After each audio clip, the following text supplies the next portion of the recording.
அனைவருக்கும் மாலை வணக்கம். அறம் செய்வோம் மற்றும் ழா புத்தக கூடு இணைந்து நடத்தக்கூடிய மாதம் ஒரு எழுத்தாளர் என்கின்ற நிகழ்வில் வருகை புரிந்திருக்கக்கூடிய உங்கள் அனைவரையும் வருக வருக என்று இருகரம் கூப்பி அழைக்கின்றோம். மாதம் ஒரு எழுத்தாளர் என்கின்ற வரிசையில் இந்த மாதம் எழுத்தாளர் மற்றும் மொழிபெயர்ப்பாளருமான லூனா ஜெய் அவர்களுடைய 4 புத்தகங்களை குறித்த அறிமுகம் இன்று நடைபெறவிருக்கிறது. இன்றைய சிறப்பு விருந்தினராக நம்மிடையே கலந்து கொண்டிருப்பவர் எழுத்தாளர் திரு மருதன் ஐயா அவர்கள். உங்கள் அனைவரின் கரவொலியோடு அவரை மேடை கழிக்கும்.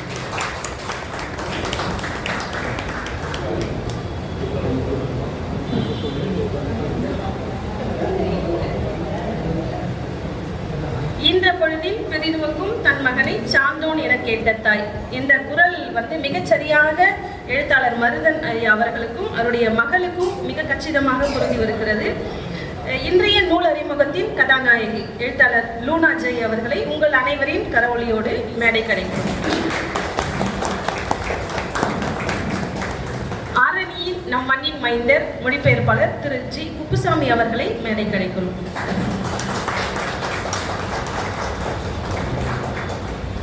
நிகழ்வில் அடுத்ததாக திருமதி அனுஷா மருதன் அவர்கள் ஒரு சிறிய கீர்த்தனை இங்கே பாடவிருக்கிறார்.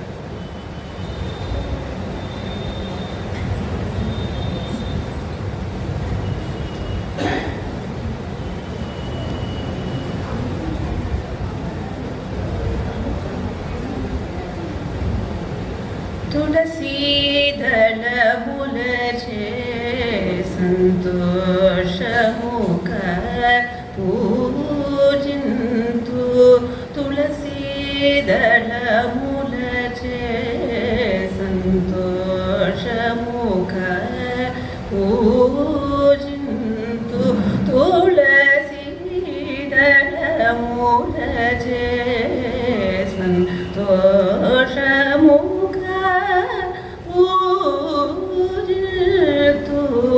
ತುಳಸೀದಳ ಮುಲಚೆ ಸಂತೋಷ ಮುಖ ಸಂತೋಷ ಮುಖ ಸಂತೋಷ ಮುಖ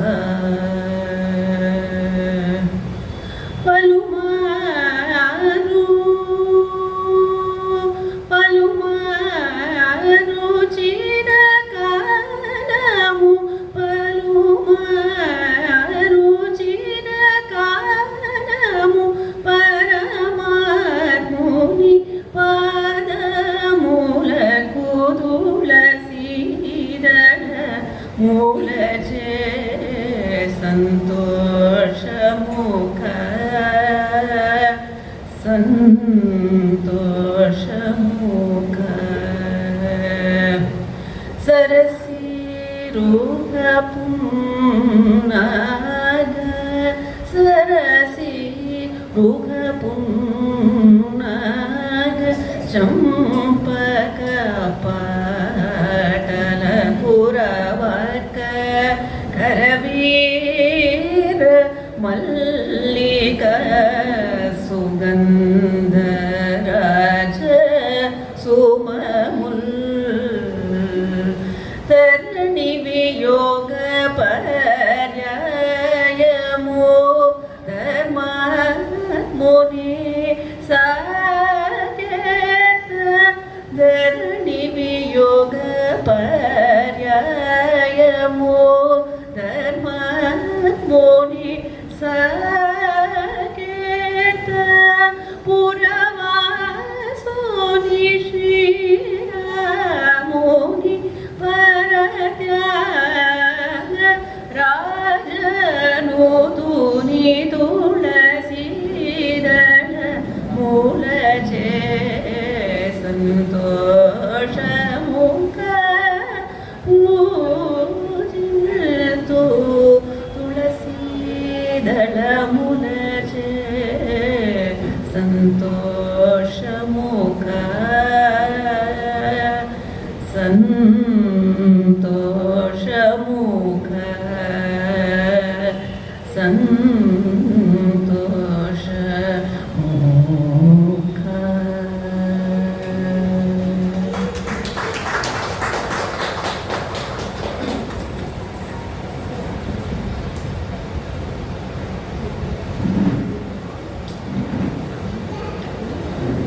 செவிகளுக்கு விருந்தாக இந்த கீர்த்தனை அமைந்திருக்கிறது. மீண்டும் அவர்களுக்கு ஒரு பலத்த கலவொலி எழுப்பி நம்முடைய பாராட்டை தெரிவித்துக் கொள்ளலாம். செவிக்குணவில்லாத பொழுது சிறிது வயிற்றுக்கும் ஈயப்படும். இந்த குரல் மிகச்சரியாக பொருந்தி வருகிறது அறம் செய்வோம் சுதாகர் சார் அவர்களுக்கு. எப்படி அப்படின்னா, செவிக்கு உணவு, வயிற்றுக்கு உணவு, இந்த 2 உணவிடுகின்ற வேலையையும் ஆரணியை பொறுத்த மட்டில் நடத்துகின்ற மிகப்பெரிய பொறுப்பை அவர்கள் ஏற்றிருக்கிறார்கள். தினமும் ஏழை எளிய மக்களுக்கு தொடர்ந்து 2172வது நாள் இன்றைக்கு. 2000 நாட்களை தாண்டி இந்த மழை வரும்போதெல்லாம் நான் ஒரு விஷயம் ரொம்ப யோசிச்சேன். போன வாரம் அவங்க சார் வண்டியில் போயிட்டு இருக்காரு, அவங்க மிஸ்ஸஸ் கொடை பிடிச்சிட்டு இருக்காங்க. நம்மெல்லாம் மழையில் என்ன செய்வோம்னா, ஸ்விக்கியில் ஆர்டர் பண்ணி சூடாக வீட்டில் உட்காந்து சாப்பிடணும் அப்படிதான் யோசிப்போம். ஆனால் அவர்கள் மழை பெஞ்சா எப்படி போய் உணவு கொடுக்கறது அப்படின்னு யோசிக்கிறாங்க.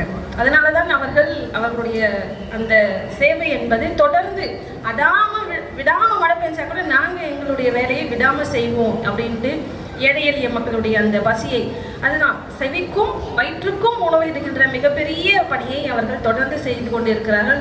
இந்த கூட்டம் நிச்சயமா அதுக்கு பத்தாது. ஏன்னா நம்முடைய ஆதரவு என்பது இந்த இலக்கிய நிகழ்ச்சிக்கு கேட்கணும், அவ்வளவுதான் செய்ய சொல்றாங்க. ஆனா அதையே நம்ம பார்த்தோம் அப்படின்னா, அதை என்ன சொல்றது, ஒரு பாட்டு கச்சேரிக்கு கூடுகின்ற கூட்டம் கூட இலக்கிய அமைப்பு வருவதில்லை. காலம் காலமாக அது நடைபெறுகின்ற ஒரு விஷயம்தான். அந்த வகையில் அவர்களுக்கு ஒரு மிகப்பெரிய கைத்தடலின் தருணம். வித்யாலட்சுமி அவர்களுக்கும் அறம் செய்வோம் சுதாகர் சாருக்கும் இந்த நிகழ்வை பற்றிய ஒரு வாழ்த்துறையை நம் மண்ணின் மைந்தர் வழங்கினால் அது மிகச்சிறப்பாக இருக்கும் என்று கருதுகிறோம். இந்த நிகழ்வை பற்றிய வாழ்த்துறை வழங்க நம்முடைய மண்ணின் மைந்தர் திரு GK ஐயா அவர்களை உங்கள் அனைவரின் சார்பாக அன்பு பாராட்டி அழைக்கிறேன்.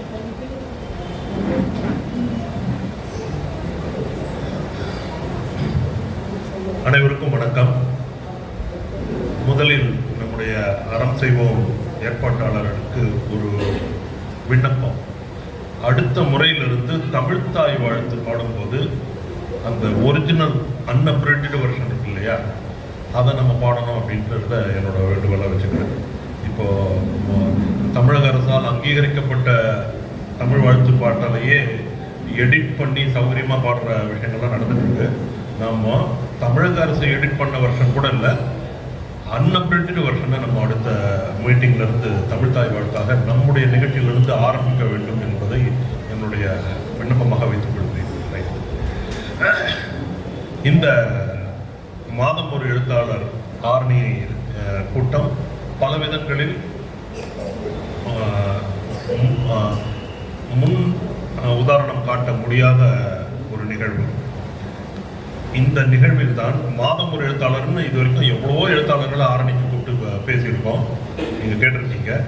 முதல் முறையாக ஒரு ஆங்கில நூல்களுக்கு ஒரு 4 ஆங்கில நூல்களுக்கான அறிமுகம் கூட்டம் நடத்துவது நம்மோட ஆரணியில் அறம் செய்வோம் புத்தகக்கூடு நடத்துகிற நிகழ்வில் இதுதான் முதல். இதுக்கு முன்னாடி எந்த ஆங்கில நூல்களுக்கும் அறிமுகம் நடந்தது. அதை விட சிறப்பு, மாதம் ஒரு எழுத்தாளர் அப்படின்னு இப்போ தமிழகத்தினுடைய மிக முக்கியமான எழுத்தாளர்கள்லாம் இங்கே பேசியிருக்காங்க. வந்த எழுத்தாளர்களிலேயே மிகவும் இளைய எழுத்தாளர், வெறும் 24 வயதுள்ள ஒரு சின்ன பொண்ணு. இது ரொம்ப முக்கியமான ஒரு விஷயம். இந்த 24 வயசு குட்டி பிசாசு தான் 4 புத்தகங்களை எழுதியிருக்கு. உண்மையா எனக்கு இந்த நேரத்தில் ஒரு விஷயத்தை நான் சொல்லணும். லூனாவை எனக்கு கொஞ்ச நாளாக தான் தெரியும். எனக்கு முதலில் ஏற்பட்ட இம்ப்ரெஷன் இந்த மாதிரி எனக்கு ஒரு பொண்ணு இல்லையன்றது தான். எனக்கு பையன்தான். ஆனால் எனக்கு லூனாவை பார்க்கும் போதெல்லாம் எனக்கு இது பிறந்திருக்க கூடாதா அப்படின்னு தோணும். இதே மாதிரியான பொண்ணு. ஏனென்றால் இந்த வயசுக்கு மீறிய அறிவுத்திறனும் மொழி திறமையும் இருக்கிற ஒரு பொண்ணை நான் பார்த்ததே கிடையாது. இது நீங்கள் இந்த லூனாவுடைய புத்தகங்கள் இருக்கு, நீங்கள் படிச்சீங்கன்னா தெரியும். இது உண்மையாகவே 24 வயது உடம்புக்குள் இருக்கிற ஒரு 50 வயது பெண்ணோன்னு எனக்கு ஒரு சந்தேகமா இருக்கு. அந்த அளவுக்கு ஒரு முதிர்ச்சியான ஒரு எழுத்து இருக்கு. அந்த எழுத்துல இருக்கிற புதுமை இருக்க, அது கரெக்டா இந்த ஜெனரேஷனுடைய புதிய திங்கிங். இப்போ இருக்கிற ஒரு மாடர்ன் லிட்ரேச்சருடைய எல்லா கூறுகளையும் உள்ளடக்கிய ரொம்ப ஃப்ரெஷ்ஷான எழுத்தாக இருக்கிற அதே நேரத்தில் அந்த அளவுக்கு ஒரு புது எழுத்தாளர்கள்கிட்ட காண கிடைக்காத ஒரு முதிர்ச்சியும் ஒரு தீர்க்கமான ஒரு பார்வையும் லூனாவுடைய எழுத்துக்களில் இருக்கு. லூனாவுடைய மொழி ஆங்கில தேர்ச்சி ரொம்ப அற்புதமா இருக்கு. எனக்கு ரொம்ப பிடிச்சிருக்கு. ரொம்ப சுலபமா சொல்லிடலாம், அந்த பொண்ணு ஆங்கில இலக்கியம் படிக்கிற பொண்ணு அதனால அப்படின்னு. ஆங்கில இலக்கியம் படிக்கிறதுனாலேயே ஒரு ஃபிக்ஷனுக்கான லாங்குவேஜ் வந்துடும் சொல்லவே முடியாது. அப்புறம் ஆங்கில இலக்கியம் படிக்கிற மாணவிகளுக்கு தமிழை ஒழுங்கா எழுத தெரியுமான்றதே சந்தேகம். இந்த பொண்ணு தமிழ்லையும் ஈக்குவலா எழுதுறது. லூனாவனுடைய ஆச்சரியங்களை சொன்னா சொல்லிக்கிட்டே போகலாம். இங்கிலீஷ்லயும் பிரமாதமா எழுதுறா, தமிழ்லயும் பிரமாதமா எழுதுறா. அதோட எனக்கு பர்சனலா ரொம்ப ஆச்சரியமான ஒரு விஷயம் என்னன்னா, இந்த ஒரு சின்ன வயசுல இருக்கிற பொண்ணுக்கு விஸ்வநாதன் ராமமூர்த்தியோட பாடல்கள்ல இருந்து இளையராஜாவுடைய ஆரம்பகால பாடல்கள்ல இருந்து 70-80 வந்த பாடல்கள்லாம் கூட மனப்பாடமா தெரியுது. இது என்னால புரிஞ்சுக்கவே முடியல. எப்படி நீ எந்த வருஷம் பிறந்த நீ அப்படின்னு கேட்கறது. லூனாவுடைய கதையிலேயே வர்ற மாதிரி எனக்கு ஒரு சந்தேகம் இருக்கு. இந்த பொண்ணு உண்மையில 1950 பிறந்து ஏதோ ஒரு முனிவரோட தீட்சையால இந்த 24 வயசுலயே ஃபிக்ஸ் ஆகி நின்றுடுதோ அப்படின்னு ஒரு சின்ன சந்தேகம் இருக்கு. உங்கள் எதிரே இருக்கும் ஒரு பெண் ஒரு சாதாரண பெண் அல்ல என்பதை மட்டும் உங்களுக்கு அறிமுகமாக சொல்லிக் கொள்கிறேன். விரைவில் தமிழகம் முழுவதும் அறியப்பட போகிற ஒரு அற்புதமான ஒரு மிகப்பெரிய ஆளுமையாக ஒரு எழுத்தாளராக லூனா ஜெயை நீங்க பார்க்க போகிறீர்கள். அதற்கு ஆரம்பம் இந்த நம்முடைய ஊரிலிருந்து தொடங்குகிறது. வாழ்த்துக்கள்.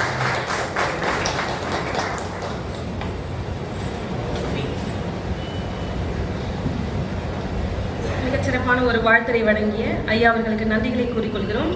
அடுத்ததாக இன்றைய சிறப்பு விருந்தினரை பற்றி ஒரு சிறிய அறிமுகம். தமிழின் மிக முன்னணி எழுத்தாளராக ஐயா அவர்கள் இருந்து கொண்டிருக்கிறார். கிழக்கு பதிப்பகத்தின் ஆசிரியராக பணியாற்றி கொண்டு வருகிறார். வரலாறு அரசியல் சார்ந்த துறைகளில் ஏராளமான புத்தகங்களை எழுதியிருக்கிறார். பிரபல நாளிதழ்களிலும் பத்திரிகைகளிலும் இணைய இதழ்களிலும் பல்வேறு கட்டுரைகளை தொடர்ந்து எழுதி கொண்டு வருகிறார். 10 ஆண்டுகளுக்கும் மேலாக இளம் வாசகர்களுக்காக எழுதி வருகிறார். அவர் எழுதிய நூல்கள் சில: கிப்ளின் காடு என்கின்ற கட்டுரை, பாரதியின் பூனைகள், இந்தியா என்றால் என்ன, நான் ஒரு கனவு காண்கிறேன், பாரதியார் பேசுகிறார், மாணவர்களுக்கான அறிவை மேம்படுத்தக்கூடிய ஒரு சுவையான கட்டுரைகள். இப்படி பல்வேறு சிறப்புகளுக்குரியவர் இன்றைய நம்முடைய சிறப்பு விருந்தினர். அப்படி பல்வேறு சிறப்புகளுக்குரிய சிறப்பு விருந்தினரின் மகள் லூனா ஜெய் அவர்கள் 4 புத்தகங்கள் அவர் ஆங்கிலத்தில் எழுதியிருக்கிறார். God bless you, devil kiss you என்கின்ற ஒரு நூல் ஹெர் ஸ்டோரிஸ் உடைய பதிப்பகத்தின் வழியாக இந்த நூல் வெளியிடப்பட்டிருக்கிறது. அடுத்தது ஏஞ்சல்ஸ் விச்சஸ் உமன். இந்த நூலின் ஆசிரியர் திரு மருதன் அவர்கள், அதாவது தந்தையினுடைய நூலையே அவர்கள் மொழிபெயர்த்திருக்கிறார் ஆங்கிலத்தில். அடுத்ததாக ஹர் ஹரின் ஜர்ன் என்கின்ற நூல். அதாவது அந்த நூலில் ஒரு கேப்ஷன் பார்த்தேன், என்னன்னா ஒன்ஸ் ஏ குயின் ஆல்வேஸ் குயின். அதாவது ஒரு தடவை ராணியா இருந்தால் ஆல்வேஸ் அவங்க எப்பயுமே ராணியா தான் இருப்பாங்க அப்படின்ற அந்த கேப்ஷன் ரொம்ப நல்லா.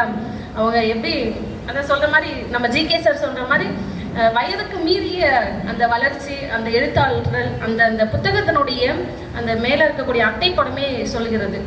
அடுத்ததாக வாட் ஏ ஹெவன் அப்படின்ற அந்த நூல் ரோஸ்வுட் பதிப்பகத்தின் மூலமாகவும் புக் லீஃப் என்ற பதிப்பகத்தின் மூலமாகவும் இந்த 2 நூல்களை அவர்கள் வெளியிட்டிருக்கிறார். எம்ஏ ஆங்கிலம் படித்துக் கொண்டிருக்கிறார். அவருடைய கனவு என்பது ஆங்கிலத்தில் PhD படிக்க வேண்டும் என்பது. அதை நோக்கியும் அவர்கள் பயணப்பட்டு கொண்டிருக்கிறார்கள். அடுத்ததாக எம்ஏ டிரான்ஸ்லேஷன் ஸ்டடீஸ் படிச்சுட்டு இருக்காங்க. அடுத்தது டிப்ளமோவில் வைல்ட் லைஃப் டூரிசம். இப்போ ஜிகே சார் குறிப்பிட்டார் இல்லைங்களா, 70s 80s பாட்டெல்லாம் எப்படி மனப்பாடம் பண்ணியிருக்காங்க அப்படின்னு. இப்போ அந்த டிப்ளமோ வைல்டு லைஃப் டூரிசம்னு படிச்சிருக்காங்க. அதை யோசித்தேன், காட்டில் போய் படம் எடுக்கணும்னு நினைக்கிற ஆளுக்கு எப்படி எழுதணும்னு தோணுச்சு அப்படின்னு. சம்மந்தமே இல்லை, அங்கே இங்கே 4 பக்கமும் எல்லா ஏரியாலையுமே புழங்கிட்டு இருக்காங்க போல அவங்க.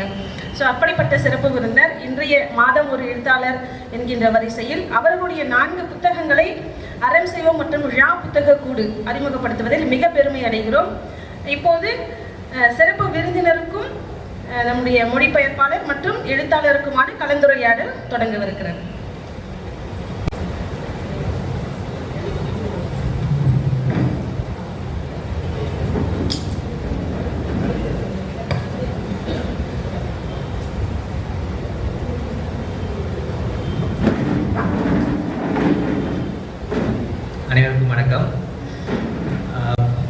பேருக்கு நன்றி சொல்லணும். முதல்ல ஃபஸ்ட்டு வந்து சுதாகருக்கு இவ்வளவு சிறப்பான ஒரு நிகழ்ச்சியை வந்து ஒருங்கிணைத்து ஏற்பாடு செய்து அதை வந்து சாத்தியமாக்கிய அறம் செய்வோம் சுதாகருக்கு முதல்ல நன்றி. ஆக்சுவலாக போன வாரம் நடக்கதா இருந்தது, புயல் காரணமாக தள்ளி போட்டு இப்போ வந்து இந்த வாரம் நடக்குது. ஸோ அதுக்கான நிறைய ஏற்பாடுகள்லாம் பண்ணி 2வது முறை திரும்பவும் ஏற்பாடு செய்கிற அளவுக்கு வந்து இந்த புயல் வந்து நடுவில் வந்து விளையாடிடுச்சு. ஸோ தொடர்ந்து நடக்குது. அதனால் அது காரணம் வந்து சுதாகர் தான். 2வது நன்றி வந்து நண்பர் ஜி குப்புசாமிக்கு ரொம்ப சிறப்பான ஒரு அறிமுகத்தை வந்து கொடுத்துருக்காரு. இப்போ வந்து ஸ்பீச் மாதிரி இருந்தால் போர் அடிக்குங்கிறதுக்காக கலந்துரையாடல் மாதிரி மாற்றிக்கிட்டோம்.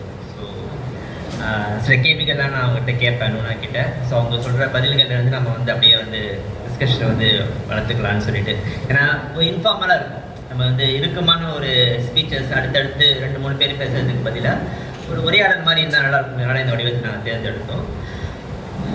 பொண்ணுன்றதுனால நான் வந்து அவள் தான் பேச வேண்டியது இருக்கும். அவள் மரியாதையை விருதி இருக்காது. அதனால் வந்து இயல்பான உரையாடலாக நீங்கள் நினச்சிக்கோங்க.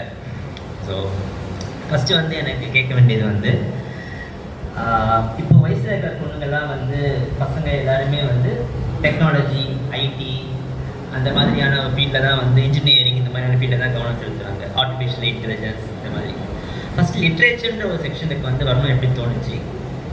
புக் ரீடிங் வந்து எப்போலேருந்து உனக்கு இந்த பழக்கம் வந்தது அதை பற்றி சொல்ல முடியுமா?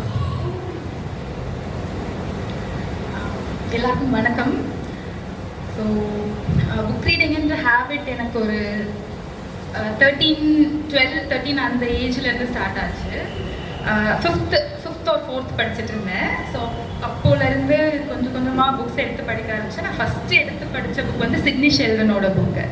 அந்த நாவல் தான் எடுத்த உடனே ஃபஸ்ட் படித்தேன். அது வந்து என்னோட மாமா முத்துராமன் அவங்க பேர். அவங்களோட ஷெல்ஃபில் அவங்க கலெக்ஷனில் ஒரு புக்காக இருந்துச்சு. ஸோ அதை எடுத்து எதர்ச்சியாக படிக்க ஆரம்பிச்சு அதுக்கப்புறம் ரொம்ப பிடிச்சி அந்த சிட்னி ஷெல்டன்ற ஆத்தர் எழுதின எல்லா புக்கையும் மாற்றி ஒன்று ஒன்றா படிச்சுட்டே வந்து அதை முடிச்சுட்டு அதுக்கப்புறமா வேறு என்ன புக்ஸ் இருக்குதுன்னு தேடி படித்தேன். அப்பா கிட்ட நிறைய புக்ஸ் கேட்பேன். அவங்க வந்து இது படி அது படின்னு சொல்லி சஜஸ்ட் பண்ணி நிறைய அந்த எனக்கு ஸ்பெசிஃபிக்காக இந்த மாதிரி வேணும், சூப்பர் நேச்சுரல் வேணும், ஃபேண்டசி வேணும் அப்படின்னு சொல்லி நான் கேட்கும் போதெல்லாம் தேடி ஓகே மூவிஸ்ல இது படிக்கிறாங்க இது படி அப்படின்னு சொல்லி தருவாங்க. அப்படியே கொஞ்சம் கண்டினியூ ஆகிட்டே வந்து ஒரு 16 அந்த ஏஜில் வரும்போது நானே எனக்கு தேடி படிக்க ஆரம்பிச்சிட்டேன் புக்ஸ்லாம். எனக்கு எது வேணும் அப்படின்ட்டு ரொம்ப தேடி படிச்சுட்டே இருப்பேன். இப்போது அரௌண்ட் ஒரு 10 வருஷமா ஒரு டெக்கேட் ஆகுது. நிறைய புக்ஸ் படிச்சுட்டே இருப்பேன் ரெகுலராக. ஸோ அப்போ எனக்கு என்ன தெரிஞ்சதுன்னா ஸ்கூல் டைமில் மெயினாக நான் இந்த கரியருக்குள்ளே வந்தது காரணமே என் ஸ்கூல் தான். நான் வேலம்மாள் ஸ்கூலில் படித்தேன் சென்னையில். அவங்க வந்து எந்த அளவுக்கு ஒரு பேஷனை சப்போர்ட் பண்ண முடியுமோ அதுக்கு அப்படியே ஆப்போசிட்டாக பண்ணாங்க. என்னை படிக்கவே விடலை. 10th படி ஃபோக்கஸ் பண்ணு, 12th எக்ஸாமுக்கு வந்து ஃபோக்கஸ் பண்ணு, போர்டு எக்ஸாம் படி, டெக்ஸ்ட் புக் படி, புக்ஸ் படிக்காதுன்னு தள்ளி வச்சு அவங்க எந்த அளவுக்கு ஆப்போசிட்டாக பண்ணாங்களோ அதோட எஃபெக்ட் வந்து சரி டெக்ஸ்ட் புக் தானே படிக்கணும், நான் வந்து அப்போ BA இங்கிலீஷ் எடுத்துடுறேன், அப்போ அதுதானே டெக்ஸ்ட் புக்காக இருக்கும் அப்படின்னு சொல்லி அதுக்காகவே ஒரு முடிவை எடுத்து வந்ததுதான். பட் அதுக்கப்புறமா ஐ realise that is the best decision I taken. So அதுக்கப்புறமா படிக்க ஆரம்பிச்சு அது இன்னும் கொஞ்சம் இங்கிலீஷ் உள்ளே போயிட்டு இன்னும் இன்டெப்த்தாக படித்து கொஞ்சம் கைடன்ஸோடு சேர்த்து படித்ததுக்கப்புறம் அது அப்படியே கண்டினியூ ஆகி கரியரும் இதில் தான் அப்படின்னு சொல்லி ஃபிக்ஸ் ஆகிடுச்சு. வேறு எதுவும் எனக்கு போகிறதுக்கு இன்ட்ரெஸ்ட் வரல. லிட்ரேச்சர் பார்த்ததுக்கப்புறம் வேறு எதுக்கும் போக மனசில்லை. லூனாவுடைய லைப்ரரி புக் ஷெல்ஃபு கிட்ட போற்றி எனக்கு பயமாக இருக்கும். ஏன்னா அதில் வந்து எல்லா விதமான பூதம், பிசாசு, அப்புறமா வந்து ரத்த காட்டேரி, டிராகன்ஸ் இந்த மாதிரியான அச்சுறுத்தக்கூடிய விலங்குகள்லாம் தான் அட்டையில் இருக்கும். ஒன்று இவ்வளோ பெரிய சைஸில் இருக்கும், 800 பக்கம் 900 பக்கம்னு சொல்லிட்டு. இதில் பலது வந்து வால்யூம் 1, வால்யூம் 2, வால்யூம் 3 என்சைக்ளோபீடியா மாதிரி 5-6 வால்யூம்லாம் போகும். ஸோ எப்படி தான் இவ்வளோ சீக்கிரம் இவ்வளோ இந்த மாதிரியான புக்ஸ் எவ்வளோ நேரம் படிச்சுன்றது ஆச்சரியமாக இருக்குது. ஓகே, ஸோ இப்போ என்னென்னா இப்போ ஒரு ஷெல்ஃப் வந்து கம்ப்ளீட்டாக மாறி இருக்குது. முதல்ல வந்து யங் அடல்ட் ஃபிக்ஷன் மாதிரியான புக்ஸ் அதிகமாக இருந்தது. இப்போ பார்த்தீங்கன்னா லிட்ரேச்சர் ஷேக்ஸ்பியர்லேருந்து ஆல்பர்ட் காமியூலேருந்து வெர்ஜீனியா வுல்ஃப்லேருந்து இப்போ கம்ப்ளீட்டாக வந்து வேறு மாதிரி வந்து ஷெல்ஃப் மாறிடுச்சு. ஸோ அது வந்து ஒரு வகையில் என்னுடைய மாற்றம்னு சொல்லலாம். ஷெல்ஃப் மாறும்போது நம்மளும் மாறுவோம்ல, எந்த மாதிரியான புக்ஸ் வச்சுருக்கிறோம் படிக்கிறோம், அதுக்கடுத்து இந்த மாதிரி புக்ஸ் வருதுன்றதுலேருந்து அந்த மாற்றத்தை கண்டுபிடிக்கலாம். ஓகே, நிறைய புக்ஸ் நீ படிக்க ஆரம்பிச்சுட்ட, சரி எழுதணுன்ற ஆர்வம் ஏதாவது ஸ்பார்க் வந்துருக்கணும்ல? எல்லாருமே படிக்கிறவங்க எல்லாரும் எழுத முடியாது, எழுதணும்னு நினைக்கவும் மாட்டாங்க. சில பேர் எழுதுவாங்க, அப்புறமா அதை அப்படியே க்ளாசெட் ரைட்டர்ஸாக வச்சுருப்பாங்க. அப்படி எழுதிட்டு அவங்க மட்டும் சர்க்குலேட் பண்ணி அதோட விட்டுடுவாங்க. ஒரு கதையை எழுதணும், அதை பப்ளிஷ் பண்ணணும், ஒரு ரைட்டராக மாறணும், இந்த டெசிஷன்ஸ் வந்து எப்போ எடுத்த ஞாபகம் இருக்கா? ஏதாவது பர்டிகுலர் டிசிடென்ஸ் காரணமா, இல்லைனா வந்து யோசிச்சு இந்த மாதிரி முடிவு எடுத்தியா, சொல்ல முடியுமா? ஆக்சுவலி எழுதணுன்ட்டு எனக்கு எப்போவுமே இன்ட்ரெஸ்ட் இருந்ததில்லை. ஃபேமிலியில் அந்த ப்ரெஷர் எப்படி இருந்தாலுமே ஓகே, ஃபேமிலியில் எழுத்தாளர் இருந்தாலே நீ எழுத தான் போகிற அப்படின்னு ஒரு விஷயம் இருந்துச்சு எனக்கு சின்ன வயசுலேருந்தே. பட் நான் அதை பெருசாக யோசிச்சதே இல்லை. எனக்கு ரைட்டிங்குள்ளே போவோன்ற ஐடியா எனக்கு அப்போ இல்லை. எல்லோரும் சொல்லும்போது கூட சரி பார்ப்போம், எனக்கு ஸ்பெசிஃபிக்காக எதுவும் ஐடியா இல்லை அப்படின்னு தான், அந்த நோக்கத்தோடு எதுவும் பண்ணலை. எதிர்ச்சியாக எப்போ எழுத ஆரம்பித்தேன்னா, ஒரு 10 வருஷமாக படிச்சுட்டு இருக்கேன். ஒரு காலேஜ் ஸ்டார்ட் பண்ணுற டைமில் 17 இயர்ஸ் அந்த டைம்லேருந்து கொஞ்சம் கொஞ்சமாக அப்போ தான் வந்து வெளி உலகத்தை பார்க்க ஆரம்பிக்கிறேன். ஸோ அப்போ வந்து எனக்கு எவ்ரிடே நம்ம நடைமுறையில் நடக்கிற விஷயம், நிறைய வெளியில் போய் பார்க்குறது, அந்த எக்ஸ்பீரியன்ஸ், சிலது பிடிச்சிருக்கு பிடிக்காது, நிறைய விஷயம் மாறி மாறி இருக்குது. ஸோ அதில் நிறைய இடத்துல வந்து நான் எப்படி இந்த உலகத்தை பார்க்குறேன், எனக்கு அது பிடிச்சிருக்கா இல்லையா, ஆனால் இந்த மாதிரி ஒரு உலகத்தில் தான் நம்ம இருக்கோம், வேறு என்ன பண்ணுறது அப்படின்னு சொல்லி ரொம்ப யோசிப்பேன். ஸோ இப்போ நான் யோசிச்சு அதுக்கு எதுவுமே நம்மளால் பண்ண முடியலை, இது ஒரு விஷயம் சரியில்லைன்னா அது நமக்கு சரி பண்ணுறதுக்கான பவர் இல்லைன்னு சொல்லி நான் யோசிச்சு பார்ப்பேன். நான் வந்து ஓகே, இப்போ அட்மினிஸ்ட்ரேஷனில் ஐபிஎஸ்ஸாக இருக்காங்க, ஐஏஎஸ்ஸாக இருக்காங்கன்னா அவங்க கவர்மெண்ட்டில் இருந்தால் சரி பண்ண முடியுமான்னு பார்ப்பேன். நான் பார்த்த வரைக்கும் எதுவும் அப்படி ரொம்ப அவ்வளோ பவர் இருந்த மாதிரி தெரியல எனக்கு. சரி, பாலிடிக்ஸ் சைடில் யோசிச்சு பார்ப்பேன், அவங்க ஏதாச்சும் பண்ணுறாங்களா அப்படின்னா அதுவும் எனக்கு தெரிஞ்சு இல்லை. ஸோ என்ன இருந்தாலுமே வந்து எதுவுமே ஒரு மாற்றமே கொண்டு வர முடியலையே, மாறுதா இல்லையான்ற மாதிரி அந்த ஒரு முடியாமை தான் வந்து என்னை மெயினாக எழுதவே தூண்டுச்சு. ஏன்னா அந்த எல்லா நெகட்டிவ் எமோஷன்ஸையும் நான் எனக்குள்ளேயே வச்சுட்டு இருக்கிறது எனக்கு நல்லதில்லை. அதே டைம் அதை ஃபீல் பண்ணாமல் என்னால் இருக்க முடியல. அதனால எழுத ஆரம்பிச்சு கொஞ்சம் கொஞ்சமாக எனக்கு தோன்றது, எனக்கு என்ன விஷயம் வேணுமோ அதை மட்டும் தான் எழுத ஆரம்பித்தேன். அதுக்கப்புறமா ஸ்லோலி அதை ஃபஸ்ட்டு எனக்கு எக்ஸ்பிரஷனுக்காக எழுத ஆரம்பிச்சது தான். அதுக்கப்புறம் போக போக அதை கொஞ்சம் ஃபைன் டியூனிங் பண்ணி இதை இன்னும் இப்படி எழுதலாம், மாற்றி எழுதலாம், நல்லா எழுதலாம் அப்படின்னு சொல்லி, ஏன்னா என்னோட எக்ஸ்பீரியன்ஸை மட்டும் எழுதுனா அது வந்து ஜஸ்ட் ஒரு பயோகிராஃபி மாதிரியோ ஒரு பிளாக் மாதிரி ஆகிடும். அதை வந்து எனக்கு அதோட நிறுத்துறதுக்கு இஷ்டம் இல்லாமல் அதை நான் கொஞ்சம் கொஞ்சமாக மாற்றி அதை ஃபிக்ஷனலைஸ் பண்ணி இதை இப்படி எழுதுனா நல்லாயிருக்கும், இப்படி சொன்னால் நல்லாயிருக்கும்ட்டு அதுக்கு ஒரு வடிவம் கொடுத்து எழுதிட்டு வந்தப்போ தான் வந்து சரி இதை எழுதுவோம், இது நல்லா இருக்குது அப்படின்னு சொல்லி பிடிச்சி எழுதுறேன். ரொம்ப எதர்ச்சியாக ஆரம்பிச்சது தான் அந்த விஷயம். அதுக்கப்புறம் அதை பப்ளிஷ் பண்ணலாம் அப்படின்ற ஐடியாவும் வந்து எனக்கு ஸ்பெசிஃபிக்காக எதுவும் இல்லை, பப்ளிஷ் பண்ணணும் அப்படின்னு ஐடியா இல்லை ஃபஸ்ட்டு. அப்புறம் எதர்ச்சியாக ஒரு அகைன் இதுவும் எதர்ச்சியாக தான் நடந்துச்சு. ஒரு ஆன்லைனில் வந்து இந்த சோஷியல் மீடியாவில் இந்த கான்டெஸ்ட் மாதிரிலாம் இருக்கும், இது பப்ளிஷ் பண்ணலாம், இது ஒரு கான்டெஸ்ட் இருந்துச்சு. ஃபஸ்ட்டு நான் எழுதின புக்கு அதுதான். ஸோ ரைட்டிங் கான்டெஸ்ட் அப்படின்னு சொல்லிட்டு ரோஸ்வுட் பப்ளிகேஷனில் ஒரு இது பண்ணியிருந்தாங்க. ஸோ அது வந்து ஹேண்ட் ரைட்டிங் காம்படிஷன். நம்மளே ஒரு கதை எழுதணும், ஆனால் அது ஹேண்ட் ரிட்டனாக எழுதணும். ஸோ அந்த கான்டெஸ்ட்டில் எழுதி சப்மிட் பண்ணேன், அது செலக்ட் ஆகி அவங்களே பப்ளிஷ் பண்ணாங்க. ஸோ அப்போ வந்து அந்த புக் பப்ளிஷ் ஆகி நம்மளோட வார்த்தை வந்து பப்ளிஷ் ஆகி வரும்போது அது ஒரு சந்தோஷம் இருந்துச்சு. ஸோ அதனாலே இன்னும் கொஞ்சம் இன்ட்ரெஸ்ட் எடுத்து அதுக்கப்புறம் நானாக தேடி கதை எழுதி, ஷார்ட் ஸ்டோரிஸ் எழுதி, அதுக்கப்புறம் போயம் நிறைய எழுதியிருந்ததெல்லாம் ஒன்றா கம்பைல் பண்ணி ஒரு தொகுப்பாக பண்ணி நான் பப்ளிகேஷன்ஸ் சீக் பண்ணி போய் அதுக்கப்புறமா பப்ளிஷ் பண்ண ஆரம்பித்தேன். ஓகே, இப்போ நீ படித்த புக்ஸ் எல்லாம் நான் பார்த்துருக்குறேன். யங் அடல்ட் ஃபிக்ஷன் ஒன்று சொல்கிறாங்கல்ல, அது ஆக்சுவலாக என்ன அந்த ஏரியா, அது என்ன நடந்துட்டுருக்கு இப்போது, என்ன மாதிரியான தீம்ஸ்லாம் எக்ஸ்ப்ளோர் பண்ணுறாங்க யங் அடல்ட் ஃபிக்ஷனில், அதை பற்றி ஒரு சின்ன ஒரு அவுட்லைன் கொடுத்தனா அது என்ன அப்படின்றது தெரியும். அதே மாதிரி ஃபேண்டசி ஃபிக்ஷன்னா என்னது, யங் அடல்ட் ஃபிக்ஷன்னா என்னது, டீன் ஃபிக்ஷன்னா என்னது, இதை பற்றி ஒரு சின்ன அறிமுகம் கொடுத்தனா யூஸ்ஃபுல்லாக. ஸோ யங் அடல்ட் ஃபிக்ஷன் அப்படின்றது நான் பார்த்த வரைக்கும் இங்கிலீஷ் பப்ளிகேஷனில் தான் நிறைய இருக்குது. ஒரு மெயின் பாப்புலர் ஜான்ராவாக இருக்குது. அது என்னென்னா, இப்போ நம்ம சிறுவர் புத்தகம்ன்றது சில்ட்ரன்ஸ் புக்குன்னு ஒரு குறிப்பிட்ட ஏஜ் குரூப்போடு முடிஞ்சிடும். அது இல்லாமல் மற்ற புக்ஸ் எல்லாம் வந்து ஜென்ரல் அடல்ட்ஸோ இல்லை யார் வேணால் படிக்கலாம், அந்த மாதிரி காமன் ஆடியன்ஸ்க்கு இருக்கும்.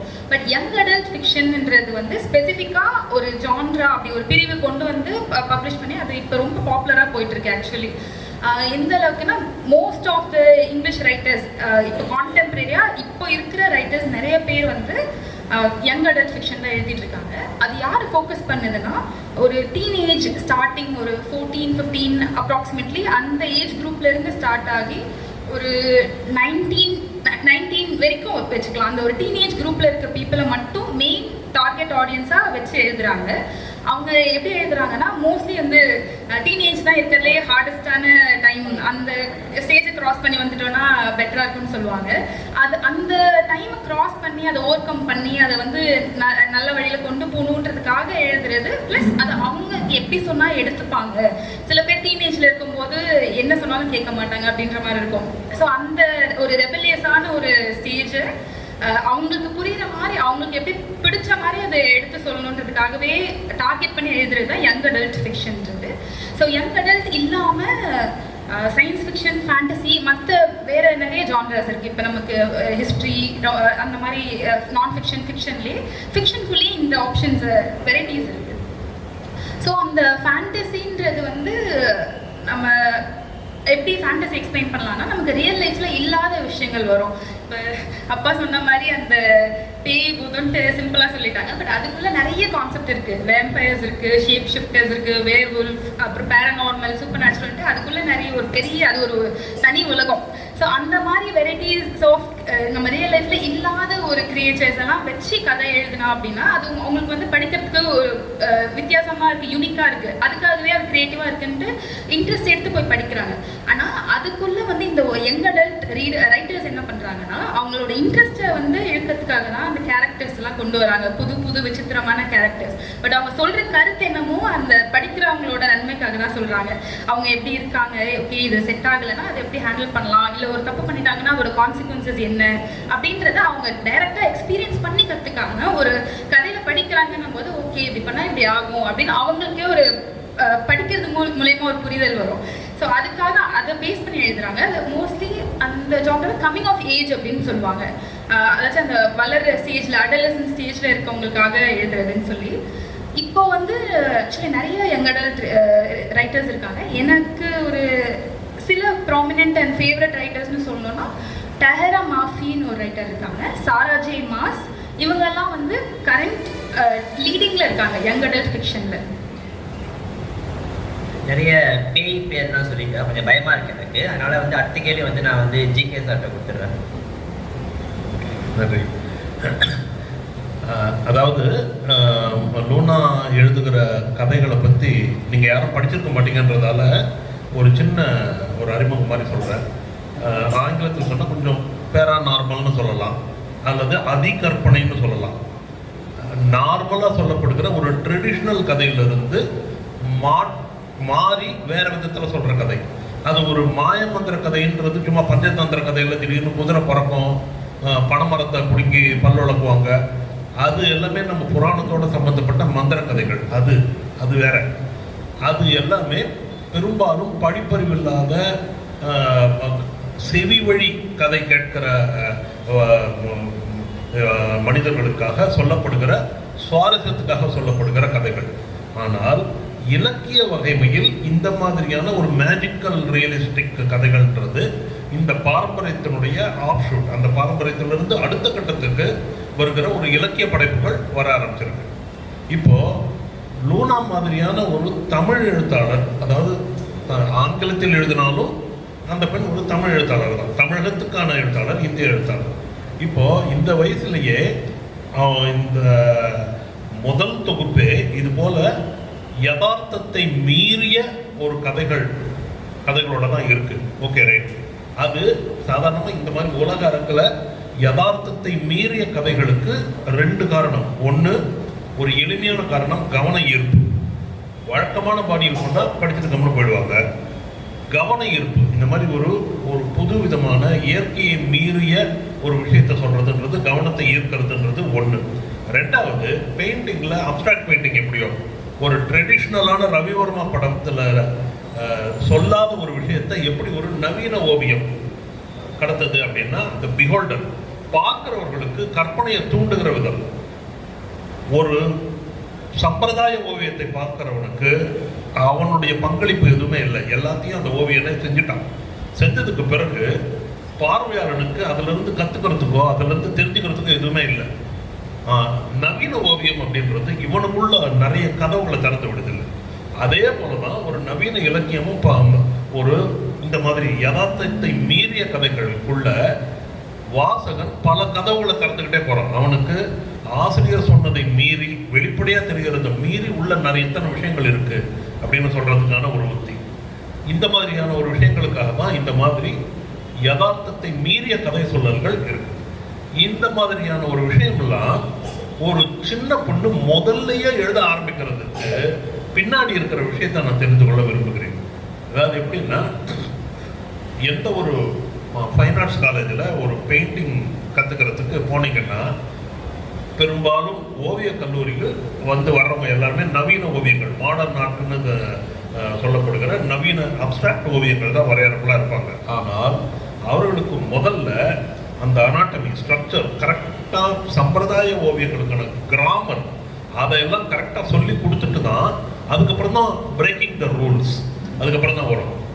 இப்போ நம்ம பார்க்குற லூனாவுடைய சிறுகதைகள் எல்லாமே இந்த வளர்ந்த ஸ்டேஜில் இருக்கு.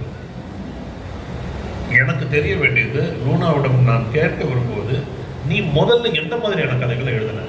முதல்ல எடுப்புலயே நீ இந்த மாதிரியான கதைகள் தான் எழுதுனியா, இல்லை முதல்ல ஒரு சாதாரண கதைகள்லேருந்து ஆரம்பிச்சு இப்போ இந்த கதைகளுக்கு வந்திருக்கியா அப்படின்றது ஒன்று. அப்புறம் நார்மலான கதை சொல்லல உனக்கு என்ன டெஃபிஷியன்சி இருக்கிறதா நீ நினைக்கிறேன்? ஆக்சுவலி ஸ்டார்டிங் கதை வந்து சூப்பர் நேச்சுரலாக ஃபேண்டசி பேஸ்டாக தான் எழுதுனியா, இல்லைன்னா நார்மல் ஃபிக்ஷன் ஹியூமன்ஸை மட்டும் வச்சு எழுதுனீங்களான்னு கேட்டிங்கன்னு நினைக்கிறேன். அதான் கேள்வி. கரெக்டாக ஸ்டார்டிங் எடுக்கும் போதுலேருந்தே நான் இந்த மாதிரி தான் எழுதுனேன். ஆனால் என்ன வித்தியாசம்னா, கொஞ்சம் ஒரு 4-5 வாட்டி எழுதி நிறைய திருத்தங்கள்லாம் பண்ணி மாற்றி கொஞ்சம் நிறைய டிராஃப்ட் ஆகி இது ஒரு 7th 8th டிராஃப்டாக இருக்கும், அந்த மாதிரி இருக்கும். பட் ஸ்டார்டிங்லேருந்து இந்த மாதிரி ஒரு கேரக்டர்ஸை வைக்கணும், இந்த கேரக்டருக்கு இது இருந்தால் அது ஒரு தனி சிம்பிளாக இருப்பாங்க, ஸோ அது இன்னும் கொஞ்சம் எஃபெக்டிவாக அந்த மெசேஜை கன்வே பண்ணணுன்றதுக்காக அதை பேஸ் பண்ணி யோசிச்சு தான் எடுத்தேன். பட் ஆனால் கதைன்னும் போது அது உள்ளே இருக்க பிளாட் இருக்குல்ல, அந்த மோட்டிவ், அந்த மெசேஜ் வந்து என்கிட்ட ஏற்கனவே இருந்தது. அதை எப்படி நல்லா சொல்லலாம்னு யோசிக்கும் போது தான் இந்த கேரக்டர்ஸ்லாம் உள்ளே எடுத்துகிட்டு வந்தேன். ஸோ அது அப்புறமா அதை அப்படியே ஃபிக்ஷனலைஸ் பண்ணி ஃபேண்டசைஸ் அந்த எலிமெண்ட்ஸ்லாம் ஆட் பண்ணி பண்ணேன்.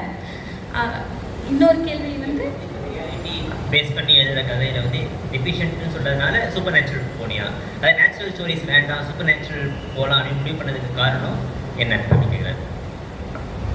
அந்த மாதிரி கதை நான் எழுத ட்ரை பண்ணலை இது வரைக்கும், ஸோ அதனால் ஜிகேவுடைய கொஸ்டினை கண்டினியூ பண்ணுறேன் அப்படின்னு நான் இவருடைய கதையில் பார்க்கும்போது அந்த காட் ப்ளஸ் டெவில் கிஸ் இல்லையா, ஸோ காட் டெவில் இது வந்து ஒரு ரெக்கரண்ட் தீமாக புக் ஃபுல்லாகவே இருக்குது. அதாவது ஒரு டார்க்னஸ், ஒரு லைட்டு, ஒரு மாடர்னிட்டி, அப்புறமா வந்து ஒரு ஆர்த்தோடாக்ஸான சில விஷயங்கள். ஒரு பக்கம் மித்தாலஜி வரும், இன்னொரு பக்கம் வந்து மாடர்ன் தாட்ஸ் போகும். ஸோ எனக்கு என்ன தெரியணும் அப்படின்னா, ஃபஸ்ட்டு வந்து மித்தாலஜின்ற விஷயத்த வந்து ஏன் எடுத்த ஒன்று, ரெண்டாவது வந்து அதில் க்ரீக் மித்தாலஜிக்கு தான் நான் பார்த்த வரைக்கும் நிறைய ஃபோக்கஸ் இருக்கிற மாதிரி தெரியுது.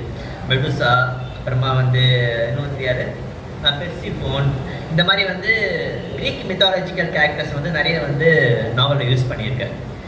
நீ ஒரு மாடர்ன் பொண்ணு, தாட்ஸ் எல்லாம் மாடர்ன் தாட்ஸ், ஃபெமினிசம் இந்த மாதிரியான தாட்ஸ்லாம் இருக்குது. ஆனால் எடுத்துக்கிற களத்தில் வந்து மித்தாலஜி தொன்மம் பல 100 ஆண்டுகளுக்கு முன்னே 6 ஆண்டுகளுக்கு முன்னாடி இருக்கிற கதைகள்ல இருந்து தான் நீ வந்து நிறைய இன்ஸ்பயர் ஆன மாதிரி தெரியுது. ஸோ அந்த மாடர்னிட்டிக்கும் அந்த ஆர்த்தோடாக்ஸ் இல்லைன்னா வந்து பிற்போக்கான இல்லைன்னா பழங்காலத்து இலக்கியங்கள் ரெண்டுத்துக்குமான காமன் லிங்க் என்ன? எதனால வந்து நீ மித்தாலஜிக்கு போன பிறகு ஞாபகம் ஏதாவது இருக்கா? அது முக்கியமான கேள்வி தான், அதுக்கும் சேர்த்து பதில் சொல்லிட்டு. இல்லை, எனக்கு போன பிறகு எதுவும் ஞாபகம் இல்லை. நீங்கள் ஃபஸ்ட்டே கேட்டீங்க, அதுதான் எனக்கு 24 வயசு தான் ஆகுது, 50 வயசு ஆகலை. எனக்கு போன பிறகு ஞாபகம் இல்லை.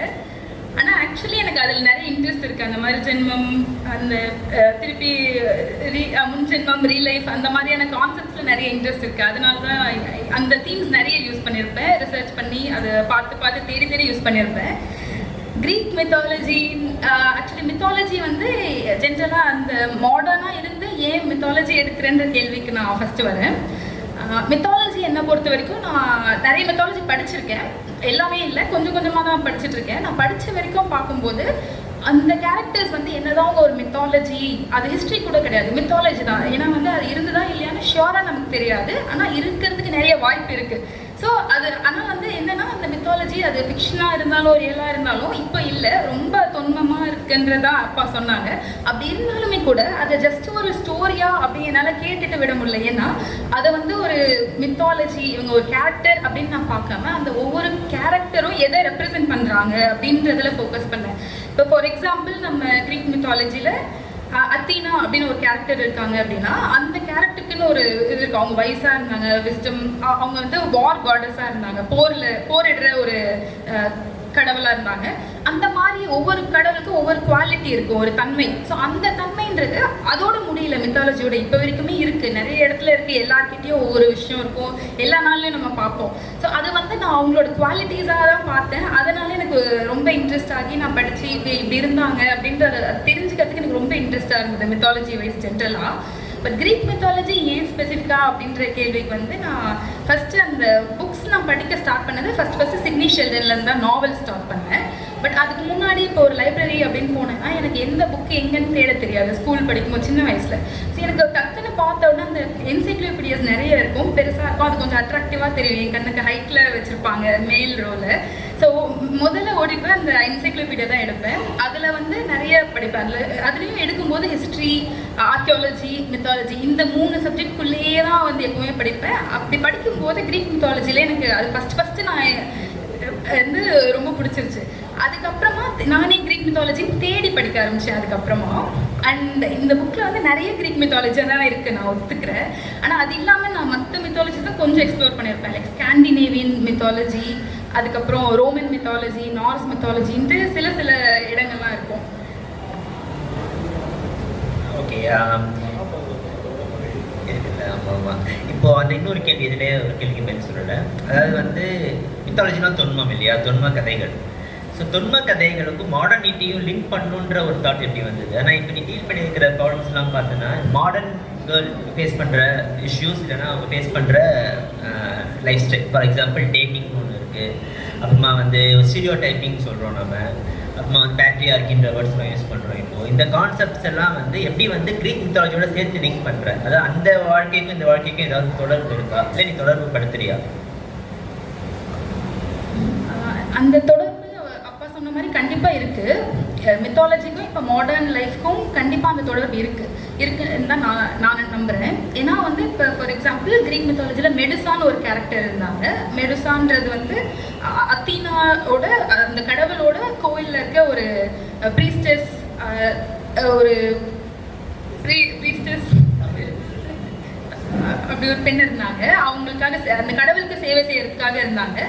அப்போ வந்து அவங்கள இன்னொரு காட் வந்து அது ஒரு ஸ்டோரி இருக்குது, அவங்க வந்து அவங்கள அஃபெக்ட் பண்ணிட்டாங்க. அதனால வந்து இந்த அத்தீனான்ற காடஸ் வந்து கோவப்பட்டு யார் வந்து இது பண்ணாங்களோ, அஃபெக்ட் பண்ணாங்களோ அவங்கள வந்து பனிஷ் பண்ணாமல் இந்த பொண்ணு, அவங்க வந்து ஒரு விக்டிம் தான், ஆனால் இந்த பொண்ணு நீ அழகாக இருந்த, அவங்க ரொம்ப அழகாக இருந்தாங்கன்றது தான் கதை. அப்படி அது ஒரு வெர்ஷன் இருக்குது.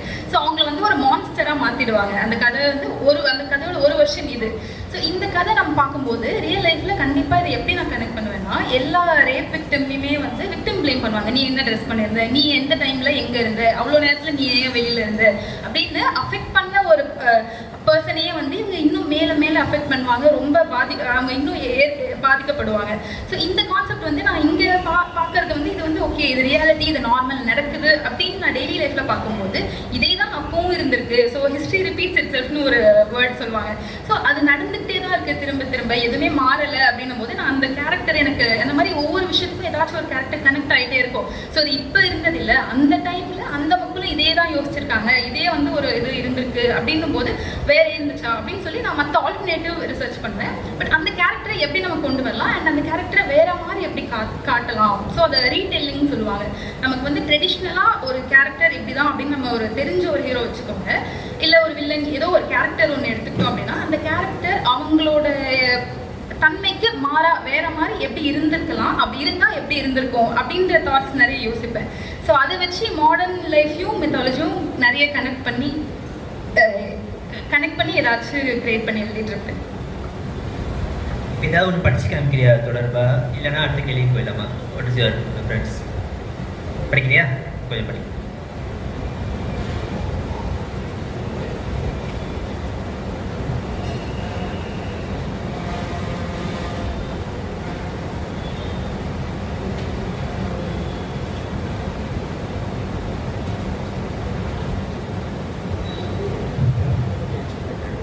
ஸோ இந்த ஷார்ட் ஸ்டோரியில் வந்து ஒரு கேரக்டர் இருக்காங்க. அந்த கேரக்டர் அவங்க வந்து மித்தாலஜி, ஃபேண்டசி, சூப்பர் நேச்சுரல் அப்படின்னு வரும்போது அதுக்குன்னு ஒரு தனி அந்த ஒரு மந்திரம், ஏதோ ஒரு மாயாஜலம், ஒரு எலிமெண்ட் ஆட் பண்ணணும். அதுக்காக நான் என்ன ஆட் பண்ணியிருந்தேன்னா டெலிகைனசிஸ் அப்படின்றது ஒரு பவர்.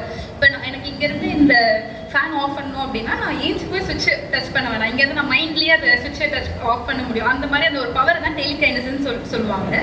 ஸோ இந்த பவர் நான் ஒரு கேரக்டருக்கு கொடுத்து அப்படி இருந்தால் அவங்க என்ன பண்ணுறாங்க அப்படின்றது தான் இந்த கதையில் நான் கொண்டு வந்திருப்பேன். அண்ட் இது வந்து மித்தாலஜி பேஸ்டு ஸ்டோரி தான். I glance into the rearview mirror, my eyes locking on the irate driver behind the wheel. His features contort into a mask of frustration, his hand gestures impatient and demanding. His unspoken message is clear. Why wait for a solitary pedestrian when our collective convenience beckons us forward?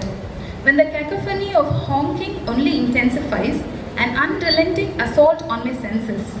I turn to face him, my gaze meeting his eyes with an icy calmness that hides my anger. For a moment, her eyes lock, a silent exchange that speaks volumes.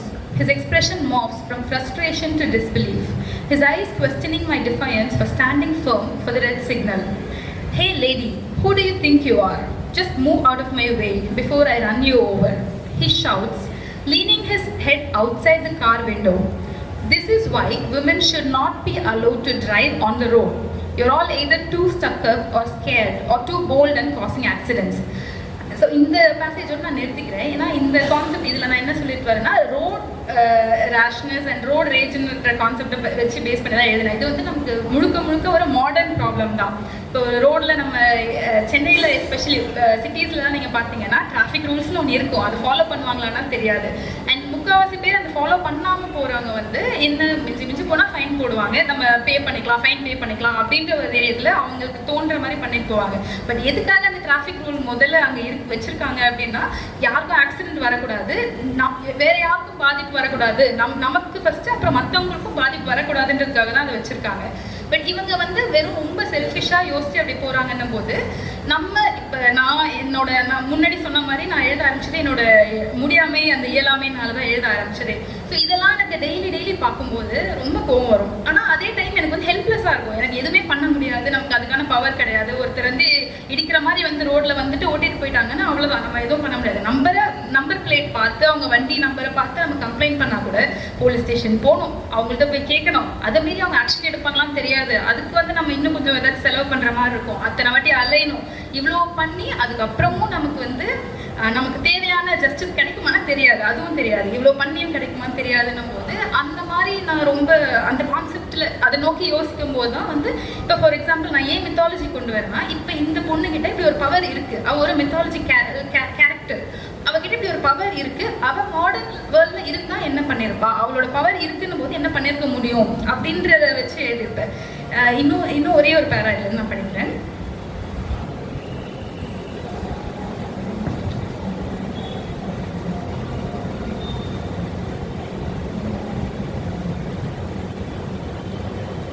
Everyone should have access to clean air, but many people often find themselves frustrated and powerless in the face of these offenders, unable to confront them directly or enforce the rules. A few minutes later, in an outdoor cafe in the neighborhood, I target an individual puffing away in a non-smoking area. I sit there with my dark hair shrouding half of my face and watch silently as a woman walks up to the smoking man and asks him not to smoke in the area since it's a non-smoking area. He shrugs her off saying, "So what? This is not your house. Mind your own business. Are you going to call the cops? Go ahead. I'll just pay the penalty." The woman storms off furiously and complains to the cafe manager, who fears consequence and says that he can't do anything about it. I take a sip of my mixed berry smoothie, relaxing. Another bystander approaches and tells the smoker that his actions are affecting even the kids and elders in the cafe too. That's not my problem. The smoking man smirks, looking at the other customers in the cafe. Observing the human's resistance enough, I finally decided to intervene. With phantom hands, I pull the cigarette from his mouth, bewildering the smoker. Immediately, I turn it out and push it back into his mouth. He screams at the sudden burn and tries to take it out, but I push his cigarette deeper and deeper into his throat. I pinch his nostrils shut, forcing him to swallow the cigarette.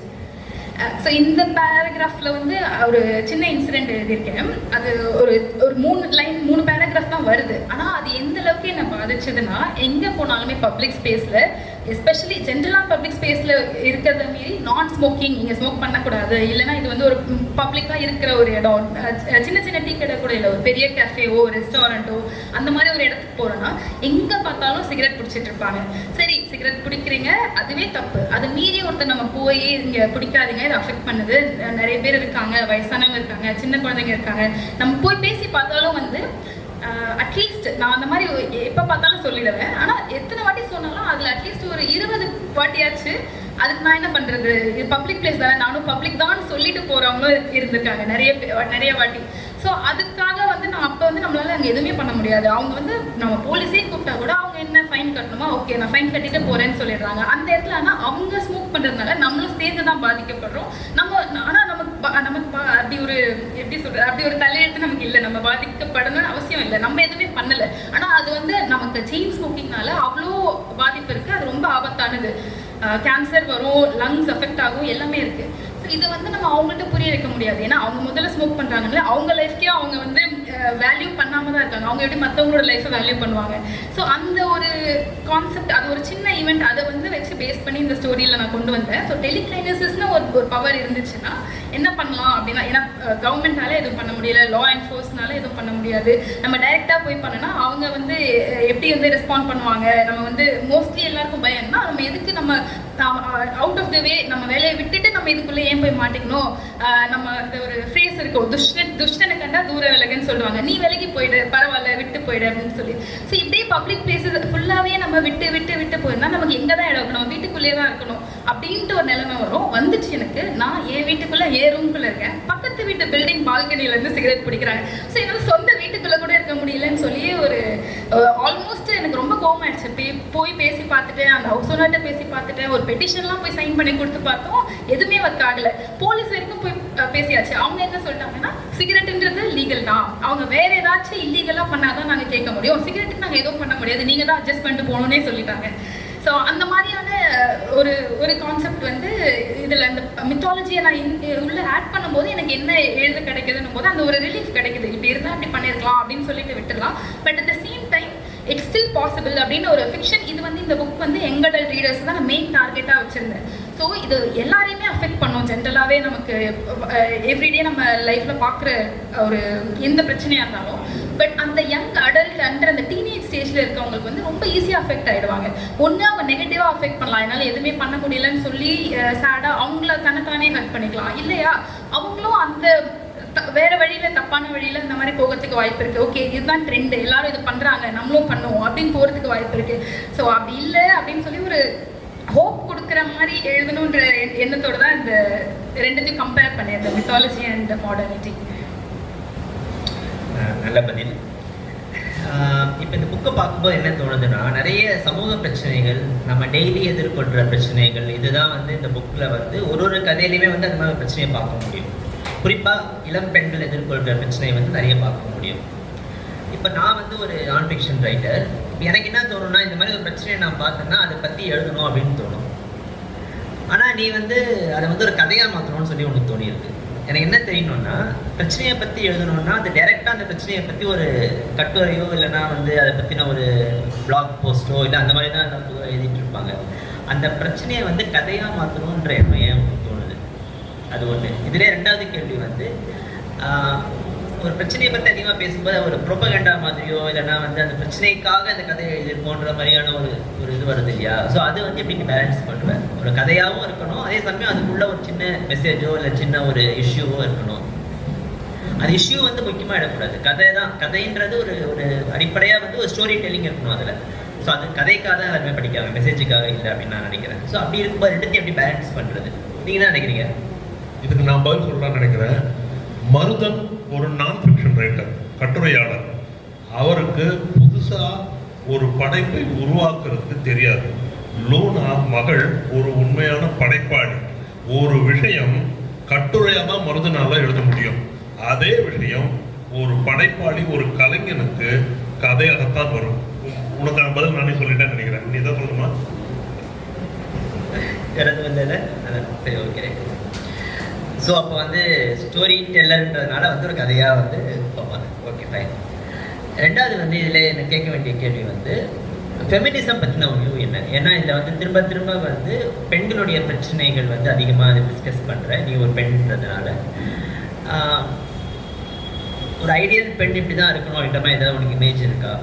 இல்லைனா வந்து பெண்களுக்கான ஒரு guide மாதிரி இந்த புக்கை கொண்டு போகணும், இந்த கதைகள் மூலமாக பெண்களை கைட் பண்ணணும் அப்படின்ற மாதிரியான ரெஸ்பான்சிபிலிட்டி ஏதாவது நீ அசியூம் பண்ணிக்கிறியா? இல்லைனா வந்து நீ எதிர்கொள்கிற பிரச்சனைகள் தான் எழுதுனன்றதுனால இது வந்து அந்த மாதிரியான ஒரு டோனில் இருக்கா? ஃபெமினிசம் அந்த சோஷியல் ரெஸ்பான்சிபிலிட்டின்னு சொன்ன விஷயம் கண்டிப்பாக இருக்குது. என்னோட பர்சனல் எக்ஸ்பீரியன்ஸ்லேருந்து கொஞ்சம் பேஸ் பண்ணி நான் சொன்னேனாலும் ஃபுல்லாக நான் ஆட்டோபயோகிராஃபி எழுதலை. ஸோ எனக்கு ஒரு விஷயம் நடந்துச்சு அப்படின்னும் போது இப்போ நான் ஒரு எக்ஸாம்பிளுக்கு ஒன்று சொல்கிறேன். ஒரு 3 நாள் இருக்கும்னு நினைக்கிறேன். 3 நாள் முன்னாடி சென்னையில் நான் எம்டிசி பஸ்ஸில் தான் போயிட்டுருக்கேன். பஸ்ஸில் வந்து இப்போ சில பஸ்லலாம் வந்து ஒரு சிசிடிவி கேமரா ஒன்று வச்சுருக்காங்க, பேனிக் பட்டன் அப்படின்னு சொல்லிட்டு விமென் சேஃப்டி பேனிக் பட்டன்னு சொல்லி ஒரு ரெட் கலர் பட்டன் வச்சுருக்காங்க. அது கீழே அவங்க தெளிவாக போட்டிருக்காங்க, டு நாட் ரிகெட் அன்னெசரிலி அப்படின்னு போட்டிருக்காங்க. ஸோ இப்போ தேவை இருந்தால் மட்டும் அமுக்குங்க, இல்லை அமுக்காதீங்க அந்த பட்டனை, பேனிக் பட்டன் சொல்லி போட்டிருக்காங்க. நான் பார்த்தேன், ரொம்ப நேரமாக பார்த்தேன், ஏற்கனவே அதை கவனிச்சிருக்கேன். பட் அன்னைக்கு ஸ்பெசிஃபிக்காக என்ன ஆச்சுன்னா அந்த பஸ்ஸில் ஸ்பீக்கர் கூட வச்சுருந்தாங்க, ஸ்பீக்கர் வச்சு பாட்டெலாம் போட்டுட்டு இருந்தாங்க. எனக்கு பின்னாடியும் ஒரு வயசானவர் வந்து உட்கார்ந்தாரு, எனக்கு பின்னாடி சீட்டில் கரெக்டாக பின்னாடி உட்காந்துட்டு, இங்கே ஹேண்டில் இருக்கும், நம்ம உட்காந்து சாயிற இடத்துல கொஞ்சம் தள்ளி ஹேண்டில் வச்சுருப்பாங்க. ஸோ அந்த ஹேண்டிலில் கை வச்சா ஓகே, அவர் கை வைக்காம அந்த பாட்டுக்கு தாளம் போட்டு தட்டிகிட்டே இருந்தார். ஸோ தட்டும் போது கூட பரவாயில்ல, நமக்கு கொஞ்சம் எரிச்சலாக இருக்கும், பட் விட்டுலாம், பிரச்சனை இல்லை. தட்டிகிட்டே இருந்து அவர் விரல் வந்து என் கழுத்தில் பட்டுட்டே இருக்கு. நான் திரும்பி கையை அப்படி பண்ணாதீங்க, எடுங்கன்னு சொல்லிட்டேன் ஒரு வாட்டி. அப்பவும் கூட தான் இருந்தாரு, சொன்னாரு. இவர் சொன்ன உடனே எடுத்துட்டாரு. அவர் கொஞ்ச நேரம் கழிச்சு மறுபடியும் திரும்பி கையை வச்சு அதையே எடுத்து கீழே எடுத்து வச்சுட்டு விட்டேன். அவரோட கையை அப்படி எடுத்து விட்டாங்க, வைக்காதீங்க அப்படின்னு சொல்லாம சொல்லி எடுத்து வச்சுட்டேன். அப்ப அவர் என்ன சொல்றாருன்னா, சிரிச்சுக்கிட்டே சொல்றாரு, கை வைக்கிறதுக்கு தான் அந்த ஹேண்டில் இருக்கு, என்னால அங்க வைக்காம இருக்க முடியாது அப்படின்றாரு. ஸோ அவர் வேணும்னே பண்றாருன்னு எனக்கு நல்லா தெரிஞ்சிருச்சு. இப்போ எனக்கு என்னன்னா, அவர் அதை கண்டினியூ பண்ணி அகைன் பண்ணிட்டே இருக்காரு. எனக்கு நான் அந்த பட்டனை பார்க்குறேன், அந்த கீழே எழுதிருக்கிறத படிக்கிறேன், ப்ரெஸ் வென் இன் டிஸ்ட்ரெஸ் அப்படின்னு போட்டிருக்காங்க. ஆனால் இவர் இப்போ என் முதுகுல கை வச்சாருன்ற விஷயம் டிஸ்ட்ரெஸிங் தானா? இப்போ இது எந்த அளவுக்கு டிஸ்ட்ரெஸிங்காக போனால் நம்ம கட்டலாம், இல்லை இது நமக்குன்னா நமக்கு பிரச்சனை வருமா, எந்த அளவுக்கு அதை வந்து அவங்க ஏற்றுப்பாங்களா முதல்ல அப்படின்னு சொல்லி அந்த சிஸ்டம் வந்து நம்மளோட கோவத்தையே வந்து கொஸ்டின் பண்ண வச்சுது. இவர் பண்ணியிருக்காரு, எனக்கு தெரியும், அவருக்கும் தெரியும், எனக்கும் தெரியும், கூட இருக்க அப்பாவுக்கும் தெரியும். ஆனால் இவர் இப்படிதான் பண்ணாருங்கிறத நான் ப்ரூவ் பண்றதுக்காக எனக்கு எவ்வளோ டைம் ஸ்பெண்ட் ஆகும், இதை நான் முதல்ல ப்ரூவ் பண்ண முடியுமா? டைம் நிறைய ஸ்பெண்ட் பண்ணா கூட அவர் பஸ்ல தெரியாம கைப்பட்டுச்சுன்னு சொல்லிட்டு போனோன்னா விட்டுருவாங்க. அவர் வந்து அங்க நிக்க வச்சு யாரும் அவரை பிடிச்சி பேச போறது இல்லை. நான் இப்போ இதே போய் கேட்கும்போது அவங்க வந்து ஏன் இப்படி பண்றேன், சும்மா எதுக்கோ பஸ்னா அப்படிதான் இருக்கும், அட்ஜஸ்ட் பண்ணிட்டு இருக்கணும் அப்படின்னு ஈஸியா சொல்லிட்டு போயிடுவாங்க. ஸோ இப்போ அந்த இடத்துல வந்து இந்த பட்டன் அவங்க வச்சிருக்காங்க, ஆனா ஏன் வச்சிருக்காங்கன்னு எனக்கு புரியல. ரொம்ப சீரியஸா என்ன நடக்கணும்னு அவங்க எதிர்பார்க்கறாங்க, என்ன நடந்தா அமுக்கணும்னு வச்சிருக்காங்கன்னு எனக்கு புரியல, அது ஏன் வச்சிருந்தாங்கன்ட்டு. ஸோ இப்போ இந்த ஒரு கான்செப்ட் ஒரு விஷயம் இருக்கு. இப்போ இது வந்து நான் இப்போ ஃபெமினிசம் அந்த ஃபெமினிசம் ப்ரொபகேண்டா பண்றியான்னு கேட்டாங்க. ப்ரொபகேண்டா பண்ணணுன்றதுக்காக இல்லை. இப்போ வந்து இது 2 நாள் முன்னாடி தான் நடந்த விஷயம், இதை நான் இன்னும் எங்கேயும் எழுதலை. பட் இந்த மாதிரி எவ்ரிடே அட்லீஸ்ட் வாரத்தில் ஒரு 2 இல்லை 3 இன்சிடென்ட் நடந்துடும். ஸோ இந்த எல்லா இன்சிடென்ட்டையும் வந்து நான் டேரெக்டாக இது நடந்துச்சுன்னு அப்பா சொன்ன மாதிரி நான் ஃபிக்ஷன் என்னால் எழுதிட்டு ஒரு என்ட்ரி ஃபேஸ்புக் போஸ்ட்டோ ஏதோ ஒன்று போட்டு நான் போயிடலாம். அதுக்கப்புறம் அது எத்தனை பேர் படிப்பாங்க, படிச்சுட்டு இப்படியாச்சா அப்படியாச்சான்னு கேட்டு போயிடுவாங்க. ஆனால் இப்போ அந்த சுச்சுவேஷனில் வேற என்ன பண்ணியிருக்கலாம், என்னெல்லாம் பண்ணியிருக்க முடியுன்றதை நான் யோசிச்சு அதுக்கப்புறமா ஃபிக்ஷனலாக யோசிச்சு அதை வந்து ஒரு கதைக்குள்ளே அதை நான் கொண்டு வந்து எழுதும் போது எனக்கு அங்கே தான் அந்த அங்கிள் சொன்ன மாதிரி அந்த ஸ்டோரி டெல்லிங்கிற அந்த சாட்டிஸ்ஃபேக்ஷன் வருது. ஸோ அதை நான் அங்கே உள்ளே கொண்டு வந்து எழுதும்போது அந்த ஃபெமினிசம்ன்ற கான்செப்ட் இருக்குது. பட் அதுக்காக மெயினாக எழுதலைன்னா நான் அந்த மெசேஜை கொண்டு போய் கன்வே பண்ணணும், என்ன பண்ணியிருக்கலாம், என்ன பண்ண முடிஞ்சிருக்கும் அந்த சுச்சுவேஷன்லன்ட்டு எழுதியிருப்பேன். இப்போ இதுலேயே வந்து ஃப்ரீலான்ஸ் ரைட்டர் ஃப்ரேயா அப்படின்னு ஒரு ஷார்ட் ஸ்டோரி இருக்குது. அந்த ஸ்டோரியில் எந்த ஃபேண்டசி எலமெண்ட்டும் இல்லை, எந்த சூப்பர் நேச்சுரல், எந்த மித்தாலஜி, எந்த கேரக்டர்ஸுமே இல்லை, வெறும் ஹியூமன் கேரக்டர்ஸ் தான் இருக்காங்க. ஒரு சாதாரண மனுஷ பெண் தான் ஒரு பொண்ணு இருக்கா. அந்த பொண்ணுக்கு இந்த மாதிரி ஒரு தியேட்டரில் போகும்போது ஒன்று நடக்குது, அவள் என்ன பண்ணுறா அப்படின்னு நான் எழுதியிருப்பேன். இப்போ இதே விஷயம் எனக்கு நடந்துச்சு, பட் ஆனால் நான் அங்கே ரியாக்ட் பண்ணது வேற, இங்கே எப்படி ரியாக்ட் பண்ணலாம்னு நான் யோசிச்சு எழுதியிருப்பேன். ஸோ அந்த மாதிரி வந்து அகைன் நான் சொல்லணும்னா நான் அதை எப்படி எழுதியிருப்பேன், எந்த நோக்கத்தோடு எழுதியிருந்தேன் அப்படின்னா, how I wish to be how I want others to be அப்படின்ற இதோட எழுதியிருப்பேன். ஷேர் பண்ண முடியுமா தியேட்டர் இன்சிடென்ட் மட்டும்? ஏன்னா வந்து இன்ட்ரெஸ்டிங்கான விஷயமா இருக்கும் எல்லாருக்குமே, அது எல்லாருமே அதை வந்து ரிலேட் பண்ணிக்கக்கூடிய விஷயமா இருக்கும்னு நினைக்கிறேன். இங்கே இருக்கவங்களுக்கு பலருக்கும் இல்லை அவங்க வீட்டில் இருக்கவங்களுக்கும் ரிலேட் பண்ணிக்க முடியுதா இருக்கும். ஸோ அது மட்டும் ஒரு சின்னதாக சொல்ல முடியுமா அந்த இன்சிடென்ட் பற்றி மட்டும்? ஆக்சுவலி அந்த இன்சிடென்ட்டை நான் நிறைய வாட்டி சொல்லியிருக்கேன். வீட்லேயே வந்து அதை சொல்லி கேட்டுட்டு இருப்பாங்க, இப்படி பண்ணியா அப்படி பண்ணியான்னு சொல்லிட்டு. ஏன்னா என்ன ஆச்சுன்னா, நானும் என் ஃப்ரெண்டு ஒரு ஆண் ஃப்ரெண்டோட நான் தேட்டருக்கு போகிறேன். 2 பேருமே தான் போகிறோம் தேட்டருக்கு. உள்ள பேக் செக் பண்ணுற இடத்துல வந்து எப்பவுமே பேக் செக் பண்ணி ஏதாச்சும் இருந்துச்சுன்னா எடுத்து வச்சிருவாங்க. அந்த மாதிரி நான் அன்னைக்கு வந்து எனக்கு நம்ம தேட்டர் போகணுன்ற ஐடியா இல்லை, பிளான் இல்லை. அதனால என்கிட்ட சாப்பாடு ஸ்நாக்ஸ் எதுவும் வச்சுருந்தேன் பேக்கில். தேட்டருக்கு உள்ளே போகிறோம், செக் பண்ணுறாங்க என் பேக்கை நான் கொடுத்து செக் பண்ணிட்டு இருக்கேன். என் கூட வந்த ஃப்ரெண்ட் ஃபோனில் பேசிட்டு பக்கத்தில் தள்ளி தான் இருக்காங்க. ஆனால் இந்த செக் பண்ணுறவர் என்ன பண்ணாருன்னா, பார்த்துட்டு ஸ்நாக்ஸ் அலௌட் இல்லை சார் உள்ள அப்படின்றாங்க. நான் என்ன பார்த்தா சார் மாதிரி இல்லை, நான் சார் இல்லை. ஸோ கண்டிப்பாக என் ஃப்ரெண்டு தான் சொல்கிறாங்க. வந்து முழிக்கிறேன், ஏன் அவர்கிட்ட பேசுகிறாங்கன்னு சொல்லிட்டு நானே அப்படியே சரி இங்கே லாக்கர் மாதிரி எதுவும் இருக்கும்ல, டோக்கன் வச்சுட்டு கொடுத்துட்டு அப்புறமா வாங்கிக்கிற மாதிரி சிஸ்டம் இருக்கும்ல, அது பண்ணலாம் வைக்க முடியுமான்னு நான் கேட்குறேன்.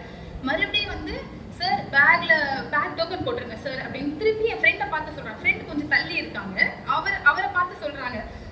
எனக்கு இப்போ வந்து இந்த 2 வாட்டி நடந்தப்பறம் அவர் வேணும்னு தான் பண்ணுறாரு, அது தெரியாமல் இல்லை அப்படின்னு புரிஞ்சிருச்சு. நானே சொல்கிறேன், நான் உங்கள்கிட்ட தான் பேசுகிறேங்க, என்னை பார்த்து பேசுங்க, ஏன் பேக் தான் இது அப்படின்னு நான் சொல்கிறேன்.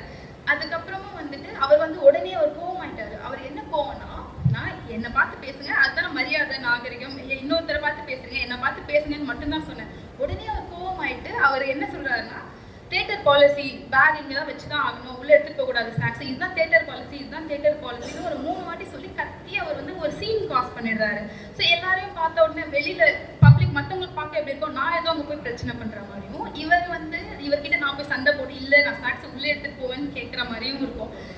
இப்போ இது நடந்த எந்த விஷயமே என் ஃப்ரெண்டுக்கு தெரியாது. அவர் பக்கத்தில் ஃபோன் பேசிட்டு இருக்காங்கன்னா அவரை பார்த்து இவர் பேசிட்டு இருக்காரு, என் கண்ணை கூட பார்க்கக்கூடாது. அப்படியே வந்து என்ன வந்து ஒரு அந்த மேல் ஷாவினிசம்னு சொல்லுவாங்க, பெண்கள்னாலே பிடிக்காது, பெண்கள்னாலே கீழே இருக்கவங்க தான், அவங்கள பார்த்து பேசுறதோ இல்லை அவங்களுக்கு ரெஸ்பெக்ட் கொடுக்கறதோ தேவையில்லை அப்படின்னு நினைக்கிற ஒரு கான்செப்ட். ஸோ அவர் அப்படிதான் பண்றாருன்னு எனக்கு தெரிஞ்சிருச்சு. நான் உடனே வந்து தேட்டர் பாலிசி நீங்க பேச்ச மாட்டாதீங்க, நான் என்ன கேட்டேன் நீங்க என்ன சொல்றீங்க, நான் பேக்கை உள்ள எடுத்துட்டு போகணும்னு கேட்கல, நீங்க எனக்கு மரியாதையை ட்ரீட் பண்ணலன்றதுதான் பிரச்சனை அப்படின்னு நான் சொல்றேன். உடனே இன்னும் கோவமாயிட்டு அவர் மேனேஜர் கூப்பிடுவேன் அப்படின்னு சொல்லி மிரட்டினாரு. நான் உடனே மேனேஜர் கூப்பிடுங்க, இப்படி ஸ்டாஃபை ட்ரெயின் பண்ணியிருக்காங்க, நானும் உங்க மேனேஜரை பார்க்குறேன், கூப்பிடுங்கன்னு சொல்லிட்டேன். உடனே அவருக்கு வந்து பயம் வந்துருச்சு, அப்படியா மேனேஜர் கூப்பிட்டுன்னு சொல்லிட்டாங்களா அப்படின்ட்டு. அப்புறம் பின்னாடி லைன்ல மற்றவங்கலாம் நிற்கிறாங்க, அவங்கள உள்ள போறதுக்காக. அவங்களுக்கு வந்து என்னன்னா அவங்களுக்கு என்ன நடக்குதுன்னு தெரியல, பட் அவங்களோட எண்ணம் ஃபுல்லா உள்ள போனோம், டைம் ஆயிடுச்சு, இந்த பொண்ணு ஏதோ லேட் பண்றா அப்படின்னு சொல்லிட்டு உள்ள போமான்ட்டு என்ன வந்து ப்ரெஷர் பண்றாங்க.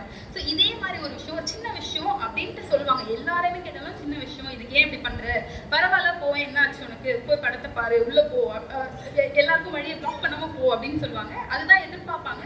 அதை தான் வந்து நம்ம சோஷியல் ப்ரெஷர்னு சொல்றோம். ஒரு இண்டிவிஜுவலா நம்ம தான் என்ன நினைக்கிறோம், இல்லை என்ன நம்ம எக்ஸ்பீரியன்ஸ் பண்றோம், நம்ம என்ன கோ த்ரூ பண்றோம்னு தெரியாம ஒருத்தர் வெளியில இருந்து ஒரு வெளிநோக்கு பார்வையால மேல்நோக்கு ஒரு மாதிரி மேலாப்புற பார்த்துட்டு இது பண்ணாத அது பண்ணு அப்படின்னு அவங்க சொல்றாங்கல்ல, அந்த விஷயத்த அந்த சோஷியல் ப்ரெஷர்ன்றதை நம்ம எல்லா இடத்தையும் பார்க்கணும். ஸ்பெசிஃபிக்கா அன்னைக்கு நான் பார்த்தேன், இங்க வந்து நான் வேற கேட்குறேன், அது வந்து அவர் மாத்திட்டாரு, இவங்க எல்லாரும் சேர்ந்து போக வழி விடு அப்படின்றாங்க. அதுக்கப்புறம் நான் வந்து நான் போக மாட்டேன்னு சொல்லி ஓரமா வந்து நின்றேன். மேனேஜரை கூப்பிடுன்னு சொன்னீங்களா, கூப்பிடுங்க அப்படின்னு சொல்லி ரொம்ப நேரம் நின்று அப்புறம் கால்லாம் பண்ணி பேசிட்டு, இல்லை மேனேஜர் வரல நீங்க போங்கன்னு சொல்லி அப்புறம் அப்பதான் என்ன பார்த்து பேசுறாரு அவரு. அப்புறம் ஃபைனலா சரி அதுக்கு மேல நான் வந்து மேனேஜருக்கு வெயிட் பண்ணிட்டு இருக்கவும் வேண்டாம், பட் அட்லீஸ்ட் என்ன பார்த்து பேசிட்டாரு அப்படின்ற ஒரு சின்ன விஷயத்த வந்து ஏத்துக்கிட்டு சரின்ட்டு நான் போயிட்டேன். பட் ஆனா அதுக்கப்புறமா நான் யோசிச்சு வேற என்ன பண்ணிருக்கலாம் இந்த இடத்துல அப்படின்னு நான் நிறைய யோசிச்சு அதை வந்து அந்த ஒரு சின்ன இன்சிடென்ட்டை நான் வந்து அதுக்குள்ள ஸ்டோரியில இன்வால்வ் பண்ணி அந்த ஸ்டோரியில எழுதியிருப்பேன். ஃப்ரீலான்ஸ் ஃபைட்டர் ஃப்ரையான்ற ஸ்டோரி.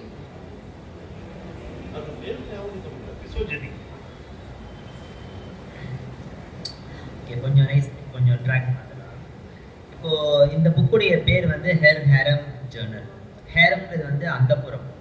நமக்கு ஹிஸ்ட்ரியில் நிறைய பார்த்துருப்போம், அரசர்கள் பேரரசர்கள் எல்லாருக்குமே வந்து அந்தப்புறம் இருக்கும். அதில் வந்து ராணி போக நிறைய பெண்கள் வந்து கஸ்டடியில் வச்சுருப்பாங்க. இப்போ வந்து எனக்கு என்ன டவுட்னா, இப்போ ஹேரம் ஜேர்னல்ன்றது வந்து அதே மாதிரி ஒரு ராணி வந்து ஒரு ஹேரம் செட் பண்ணுறாங்க அப்படின்ற ஒரு கற்பனை, அதான் டைட்டில் சொல்லுது. இப்போ எனக்கு என்ன தெரியணும்னா, இப்போ ஃபெமினிசம் நிறைய பேர் என்ன சொல்கிறாங்கன்னா, இப்போ ஒரு மேல் என்ன பண்ணுறாரோ அதை வந்து ஒரு ஃபீமேல் பண்ணுறது தான் அதுக்கான ரைட்ஸ் இருக்கணும், என்னென்னலாம் ஒரு மேல் பண்ண முடியுமோ அதெல்லாம் என்னாலையும் பண்ண முடியுங்கிறது தான் ஃபெமினிசம். சில பேர் சுருக்கி சொல்லுவாங்க.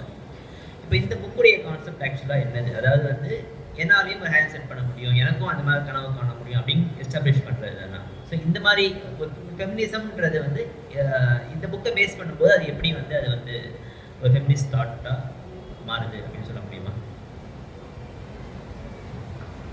ஆக்சுவலி இந்த புக் வந்து மேம் மென்ஷன் பண்ணியிருந்தாங்க. புக்கோட டைட்டில் கூட வந்து once a queen always a queen அப்படின்னு இருந்துச்சு. அதுக்கே படிக்கும் போதே நல்லா இருந்துச்சுன்னு சொன்னாங்க. ஸோ இது வந்து வெறும் டைட்டில் பேஜ் பார்த்தாங்க, அது பிடிச்சிருந்துச்சுன்னு சொன்னாங்க. இப்போ என்னோட தாட் வந்து இப்போ ஆண்கள் பண்ணுற எல்லாத்தையுமே பெண்கள் பண்ணணும் அப்படின்றது வந்து என்னோட நோஷன் ஆஃப் ஃபெமினிசம் கிடையாது, என்னோட ஐடியா ஆஃப் ஃபெமினிசம் கிடையாது.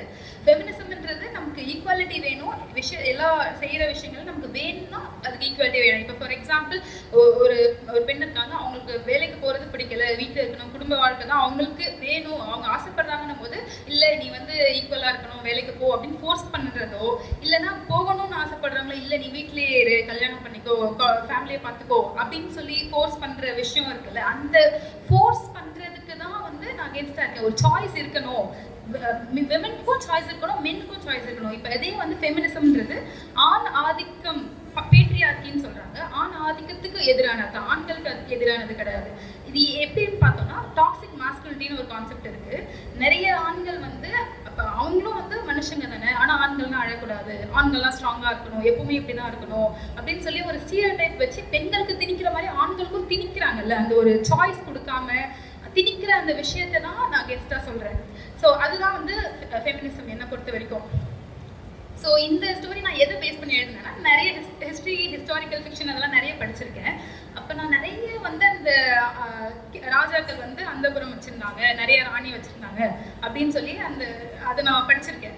அப்போ எனக்கு தோணும், சரி ஓகே இவ்வளோ ராணி வச்சுருக்காங்க, ஒரு அந்தபுரம் வச்சுருக்காங்கன்னா அவங்க எதுக்காக வச்சுருக்காங்க அப்படின்னு நான் போய் பார்க்கும்போது அவங்களுக்கு வாரிசு வேணும், இப்போ ஒரு மனைவியால் வாரிசு இல்லைன்னா இன்னொருத்தரால் இருக்கணும் அப்படின்ற அந்த ஒரு கான்செப்ட்னால தான் இருந்திருக்கு ஸ்டார்டிங்கில். ஸோ அதுக்காக நான் பார்த்தேன். இப்போ வந்து இதே பெண்களால் இருந்தால் இருக்க முடியாதான்றதை நான் யோசிச்சு பார்த்தேன். ஸோ இப்போ வந்து இந்த ஆல்டர்னேட்டிவ் இதே ஒரு பெண்கு ஹேரம்னு ஒரு அந்தப்புறம் இருந்துச்சுன்னா ராணிக்கு இருந்தால் எப்படி இருந்திருக்கும்னு சொல்லிட்டு ரொம்ப ஒரு ஃபன்னாக கேஷுவலாக யோசிச்ச ஒரு ஐடியா தான். பட் அதுக்கப்புறமா அது உள்ள இருக்க இன்ட்ரிகேட்டான நிறைய டீட்டெயில்ஸ் பார்த்தா ராணிக்கு ஹேரம் இருக்கிறதுன்றது வந்து அவ்வளோ பெரிய ஒரு விஷயமோ அது இருக்கணுன்ற அவசியமோ இல்லைன்ட்டு ஆர்கியூ பண்ணலாம். ஆனால் இப்போ ஃபர்ஸ்ட் நம்ம மெயினாக பார்க்க வேண்டியதுன்னா, ஒரு ராணின்றது ஒரு பவர்ஃபுல்லான பொசிஷன்ல இருக்க ஒரு பெண். ஸோ அந்த மாதிரி அவ்வளோ அதிகாரத்துக்கு முதல்ல ஒரு பெண் கையில கொடுப்பாங்களா, கொடுத்தா அது எப்படி இருக்கும், அந்த பெண் அதை எப்படியெல்லாம் கொண்டு போக முடியும், எதெல்லாம் பண்ண முடியும், எதெல்லாம் பண்றதுக்கு தடை வரும், அந்த தடையை எப்படியெல்லாம் கொண்டு போகலாம் அப்படின்ற மாதிரி நான் யோசிச்சு கொண்டு வந்தது தான் இந்த ஹேரம் ஜர்னல். அதுக்கு வந்து நான் அவங்களுக்கு அந்த அந்த அந்த குயின் வந்து நிறைய விஷயம் பண்ணிட்டு இருக்காங்க, ஆனா அந்த அவங்க பெண்ணுன்ற ஒரே காரணத்துக்காக வந்து மட்டும் தட்டப்படுறாங்க. ஸோ அப்போ வந்து அவங்களுக்கு அவங்களுக்குன்னு ஒரு ஹேரமும் இருந்தா எப்படி இருக்கும் அப்படின்னு வந்து அது ஒரு திமிரா வச்ச ஒரு கான்செப்ட் தான். ஸோ மெயின் கான்செப்ட் வந்து அவங்களுக்கு பவர் இருக்காங்க, ஒரு பவர்ல இருக்க ஒரு பெண், அவங்க வந்து ஒரு ஹேரமும் வச்சிருந்தா அது எப்படி இருக்கு அண்ட் எப்படி அதை வந்து டேக்கிள் பண்றாங்க, எப்படி அதை தாண்டி வராங்க அப்படின்னு பார்க்கணுன்ட்டு ஒரு ரொம்ப கேஷுவலாக எழுதின ஸ்டோரி. இதுதான் ஆக்சுவலி வந்து என்னோட ஃபர்ஸ்ட் புக். நான் அந்த ஒரு நோட் புக் கான்டெஸ்ட்னு சொல்லி எழுதினேன், ரொம்ப எதிர்ச்சியாக பார்த்து எழுதினேன். அப்புறம் அதை செலக்ட் ஆனதுனால பப்ளிஷ் பண்ணாங்கன்னு சொன்ன அந்த ஸ்டோரி ஆக்சுவலி இதுதான். இந்த புக் வந்து ஃபுல்லாகவே ஹேண்ட் ரிட்டனாக இருக்கும், உள்ள எதுவுமே டைப்டு பிரிண்ட்ஸ் இருக்காது, ஃபுல்லாக ஹேண்ட் ரிட்டனாக அந்த ரைட்டிங்காக தான் எடுத்தது, ஹேண்ட் ரைட்டிங் காம்படிஷன் சொல்லி எடுத்தாங்க. ஸோ அதில் செலக்ட் ஆகி வந்துச்சு. அதுக்குள்ளே நிறைய வந்து அந்த டெட்லைன்ஸு, டைம் லிமிட், இந்த பேஜ் கவுண்ட்டு, வேர்ட் கவுண்ட், அந்த மாதிரி விஷயங்கள்லாம் இருந்துச்சு. ஸோ அதனால வந்து எனக்கு இந்த ஸ்டோரியை வந்து இப்போ நினச்சி பார்த்தா, ஆக்சுவலி பப்ளிஷ் பண்ணதுக்கு அப்புறமா நினச்சி பார்க்கும்போது இன்னும் கொஞ்சம் டைம் இருந்தால் நல்லா இருந்திருக்கும், இல்லை இன்னும் கொஞ்சம் அவங்க அந்த லிமிட்லாம் வைக்காம எந்த தட்டுப்பாடும் இல்லாமல் இருந்துச்சுன்னா இன்னும் நல்லா எழுதிருக்கலாம் அப்படின்னு தோன்ற ஒரே புக் இதுதான். இன்னும் கொஞ்சம் நிறைய மாற்றிருக்கலாம் அதில் அப்படின்ட்டு. இதில் ஆக்சுவலி நான் கொஞ்சம் ஒரு ஃபியூ பேராஸ் ரீஅவுட் பண்ணி காட்டுறேன்.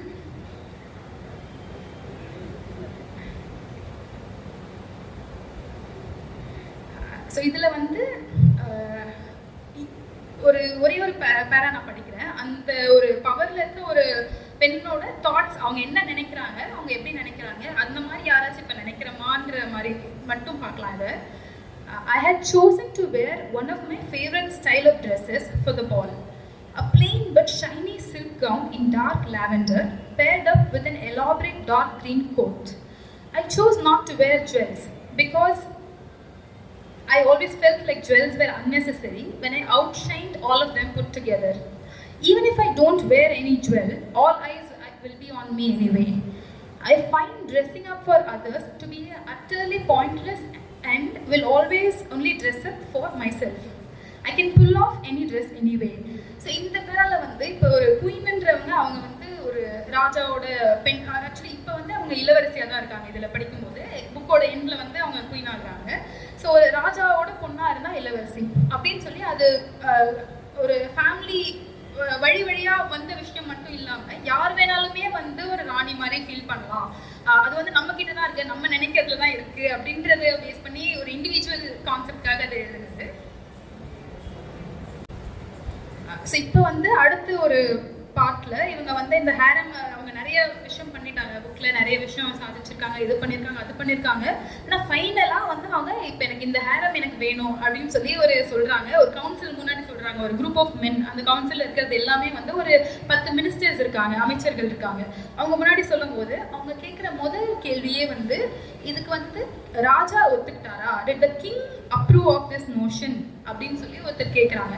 அதாவது இவங்க சொல்றது கேட்கல, இவங்க அம்மா அதாச்சும் ராணியா இருக்கவங்க சொல்றது கேட்கல, கிங் என்ன சொல்றாரு அப்படின்றது அவங்களுக்கு மெயினான கேள்வி. ஏன்னா அவங்களை பொறுத்த வரைக்கும் பெண்கள் சொல்றது செகண்டரி தான், முதன்மை அது கிடையாது. அவங்க அப்பா என்ன சொல்றாரு, ராஜா என்ன சொல்றாரு, அவர் ஒத்துக்கிட்டாரா இதுக்கு அப்படின்னு அது கேட்ட அப்புறமா தான் ஓகே அப்படின்னு இது ஒரு நியூஸாவே பாக்குறாங்க. அது வரைக்கும் வந்து அவங்க அது வாட் ஆஃப் திஸ் நோஷன் அப்படின்னு கேட்குறாங்க. நோஷன்னா ஒரு ஐடியா, இப்படி ஒரு விஷயமே இல்லைன்னா வந்து நம்ம இந்த சூப்பர் நேச்சுரல் அந்த மாதிரி எலமெண்ட்ஸ்லாம் நோஷன்னு சொல்லுவாங்க. ஸோ இது வந்து ஒரு இந்த மாதிரிலாம் சொல்றீங்க, ஒரு விளையாட்டுக்கு சொல்றீங்க அப்படின்னு நினைச்சிட்டு கேட்குறாங்க. ஒரு பெண் சொன்னால் அது சீரியஸாக எடுத்துக்கிறது இல்லை, அதோட பவர் வந்து ஒரு ஆண் சொன்னாதான் இருக்குன்றதுக்காக அதை நான் கொண்டு வந்துட்டாங்க. இவரை பக்கத்தில் வச்சு இந்த கேள்வி கேட்கறதுக்கு எனக்கு தயக்கமாக இருக்குது, பயமாகவும் இருக்குது, இருந்தாலும் கேட்குறேன். இப்போ வந்து நீ டிரான்ஸ்லேட்டும் பண்ணியிருக்க Tamil to English, angels witches woman. இப்போ வந்து ஒரு படைப்பாளராக இருக்கும்போது உனக்கு நிறைய சுதந்திரம் இருக்கும், உனக்கு வந்து ஒரு பார்டரே கிடையாது, எங்கே வேணாலும் போது விளையாடலாம். டிரான்ஸ்லேஷன் வரும்போது ஒரு குறிப்பிட்ட ஸ்ட்ரிக்டடான ஃபீல்டுக்குள்ளே தான் இயங்க வேண்டியது இருக்கும். ஸோ நீ டிரான்ஸ்லேஷனை என்ஜாய் பண்ணுறியா, இல்லைனா வந்து ஸ்டோரி அதிகமாக என்ஜாய் பண்ணுறியா, ரெண்டும் ஒரே நேரத்தில் பண்ண முடியுமா? ஏதாவது சுவிட்ச் ஆஃப் பண்ணுற மாதிரி, இப்போ டிரான்ஸ்லேட்டர் போர்டில் இருக்கேன், இப்போ நான் இதுக்குள்ளே இயக்குவேன், அப்புறமா அந்த சுவிட்ச் ஆன் பண்ணிட்டு இப்போ நான் வந்து படைப்பாளராக மாறுவேன், அந்த மாதிரி ஏதாவது வந்து ஒரு டிரான்ஸ்ஃபர்மேஷன் நடக்குமா, எப்படி? அந்த ஸ்விட்ச் ஆஃப் பண்ணிட்டு ஆன் பண்ணுற அந்த மோடுன்ற விஷயம் வந்து டிரான்ஸ்லேஷன்ல இல்லை எனக்கு. ஆனால் எதில் வரும்னா எடிட்டிங்கில் வரும். ஒரு விஷயத்தை ஒரு டெக்ஸ்ட்டை வந்து எடிட் பண்ணுறேன், காப்பி எடிட்டிங், ப்ரூஃப் ரீடிங்லாம் பண்ணுறேன் அப்படின்னா படிக்கும் போதே அது வந்து நான் ஒரு புக்காக என்ஜாய் பண்ணி படிக்காமல் இதில் எங்கெல்லாம் எரர் இருக்குது அப்படின்னு பார்த்துட்டே வருவேன். பட் அதே விஷயம் வந்து எனக்கு டிரான்ஸ்லேஷனில் வரல. ஏன்னா டிரான்ஸ்லேஷன் வந்து நம்ம ஒரு மெக்கானிக்கலாக பண்ணுற விஷயம் கிடையாது. அதில் கண்டிப்பாக ஆனால் எல்லா புக்கையும் எனக்கு வந்து சேலஞ்சஸ் இருக்குது டிரான்ஸ்லேஷனில். அப்பா சொல்கிற மாதிரி அந்த லிமிடேஷன்ஸ்லாம் இல்லாமல் ஃப்ரீயாக பண்ணிவிட்டு டிரான்ஸ்லேஷனில் கஷ்டமாக இருக்குன்றது உண்மைதான். ஆனால் எப்போ வந்து அது கஷ்டம் இல்லாமல் நேச்சுரலாக பண்ணலான்னா அந்த டெக்ஸ்ட் வந்து நமக்கு கனெக்ட் ஆகணும். இப்போ ஃபார் எக்ஸாம்பிள் எனக்கு ஏதோ ஒரு புக்கு இப்போ ஒரு ரெடியாக ஒரு தமிழ் புக் இருக்குது, இதை இங்கிலீஷ்க்கு டிரான்ஸ்லேட் பண்ணி கொடு அப்படின்னு சொல்லி கொடுத்தா பண்ண முடியுமான்னு தெரியல. ஏன்னா அதை நான் முதல்ல படித்து பார்க்கணும். இப்போ அப்பாவோட இந்த புக் அவர் நிறைய புக்கு எழுதியிருக்காரு. நான் இந்த தேவதைகள் சூனியக்காரிகள் பெண்கள் அப்படின்ற புக் வந்து எனக்கு கனெக்ட் ஆச்சு, எனக்கு பிடிச்சிருந்தது, எனக்கு படிக்க பிடிச்ச ஒரு விஷயம். எனக்கு இதை டிரான்ஸ்லேட் பண்ணலாம் அப்படின்னு தோணி அதை நான் கனெக்ட் ஆகி ரிலேட் பண்ணி அதை உள்வாங்க முடியும்னும் போது தான் நான் சாதாரணமாக படிக்கிறது இல்லாமல் ஆக்சுவலி அதில் இருக்க ஒப்பீனியன்ஸை நானும் அக்ரி பண்ணுறேன், எனக்கு பிடிச்சிருக்கிறது. அண்ட் அந்த ரைட்டர்ஸோட அந்த எழுத்தாளரோட பார்வையிலேருந்தே அதிலேருந்து என்னாலேயும் அதை பார்க்க முடியும் அப்படின்னு எனக்கு தோணும் போது தான் நான் அதை டிரான்ஸ்லேஷன் அக்செப்டே பண்ணுவேன். ஸோ அந்த மாதிரி தான் எடுப்பேன். நான் அதில் எதுவுமே வந்து மெக்கானிக்கலாக பண்ண முடியாது எனக்கு. இந்த மாதிரி வந்து கேள்வி வந்து ஜிகேக்கு, இப்போ வந்து ஒரு கிரியேட்டிவ் ரைட்டர் வந்து டிரான்ஸ்லேட்டராக இருக்க முடியுமா ஒன்று. ரெண்டாவது வந்து ஒரு டிரான்ஸ்லேட்டரால் வந்து ஒரு டிரான்ஸ்லேட்டர் மட்டும் இல்லை, ஒரு நான் ஃபிக்ஷன் எழுதுவரால் வந்து ஃபிக்ஷனுக்கு போக முடியுமா? ரெண்டுத்துலேயும் எனக்கு சாத்தியமா? பும்ராவால் செஞ்சுரி அடிக்க முடியுமான்ற மாதிரி தான் இது. ஏன் முடியாது? பும்ரா வெறும் பவுலிங் மட்டும் தான் போடணுமா? அதாவது இலக்கியத்தில் ஆர்வம் இருக்கிறவங்க எழுத வராங்க. அது எழுதுறதுல சொந்தமாக எழுதுறதுல கட்டுரை எழுதுறது, படைப்பு இலக்கியம் எழுதுறது, மொழிபெயர்க்கிறது எல்லாமே ஒரே விஷயத்தினுடைய வெவ்வேறு சின்ன சின்ன மாறுதல்கள் தான். மொழிபெயர்ப்பாளர்கள் சொந்தமா எழுத வக்கு இல்லாதவர்கள் தான் மொழிபெயர்க்க வந்துட்டாங்க அப்படின்னு ஒண்ணு கிடையாது. தமிழினுடைய மிகச்சிறந்த எழுத்தாளர்கள் பலரும் அவங்களுடைய எழுத்தினுடைய எல்லையை இன்னும் விரிவுபடுத்திக்கிறதுக்காக மொழிபெயர்த்திருக்கிறாங்க. புதுமை பித்தன் அவர் சொந்தமா எழுதின கதைகளை விடவும் மொழிபெயர்த்த கதைகளுடைய பக்க எண்ணிக்கை அதிகம். ஜானகிராமன், அசோகமித்ரன், சுந்தர் ராமசாமி, அநேகமா முக்கியமான எழுத்தாளர்கள் எல்லாருமே அவங்களுடைய சொந்த படைப்புகளை நிறுத்திட்டு மொழிபெயர்ப்பு மூலமா வந்திருக்காங்க. மொழிபெயர்ப்புகள் மட்டுமே செஞ்சுட்டு இருக்கிறவங்க சொந்த படைப்பை எழுதலாமா அப்படின்னா கண்டிப்பா எழுத முடியும். என்னோட சொந்த விஷயத்தை பத்தி நான் சொல்றேன். என்னன்னா, நான் ஆரம்பத்துல இருந்து ஒரு ஒரேஷியஸ் ரீடர். நான் ஒரு நல்ல மொழிபெயர்ப்பாளனோ இல்லையோ, நான் ஒரு நல்ல வாசகன். நான் சின்ன வயசுல இருந்து, நினைவு தெரிஞ்ச நாள்ல இருந்து புத்தகங்களை ரொம்ப ஆர்வமா ஒரு வெறியோட படிச்சுட்டு இருந்தேன். அதுக்கான சூழல் எங்க வீட்டுல இருந்ததுன்றது அது ஒரு விஷயம். நான் அந்த காலத்திலேயே நானும் கவிதை எழுத ஆரம்பிச்சேன். நேச்சுரலி நிறைய படிக்கிறவர்களுக்கு எழுத வரும். கவிதைகள் எழுதிட்டு இருந்தேன், கதைகள் எழுதிக்கிட்டு இருந்தேன்.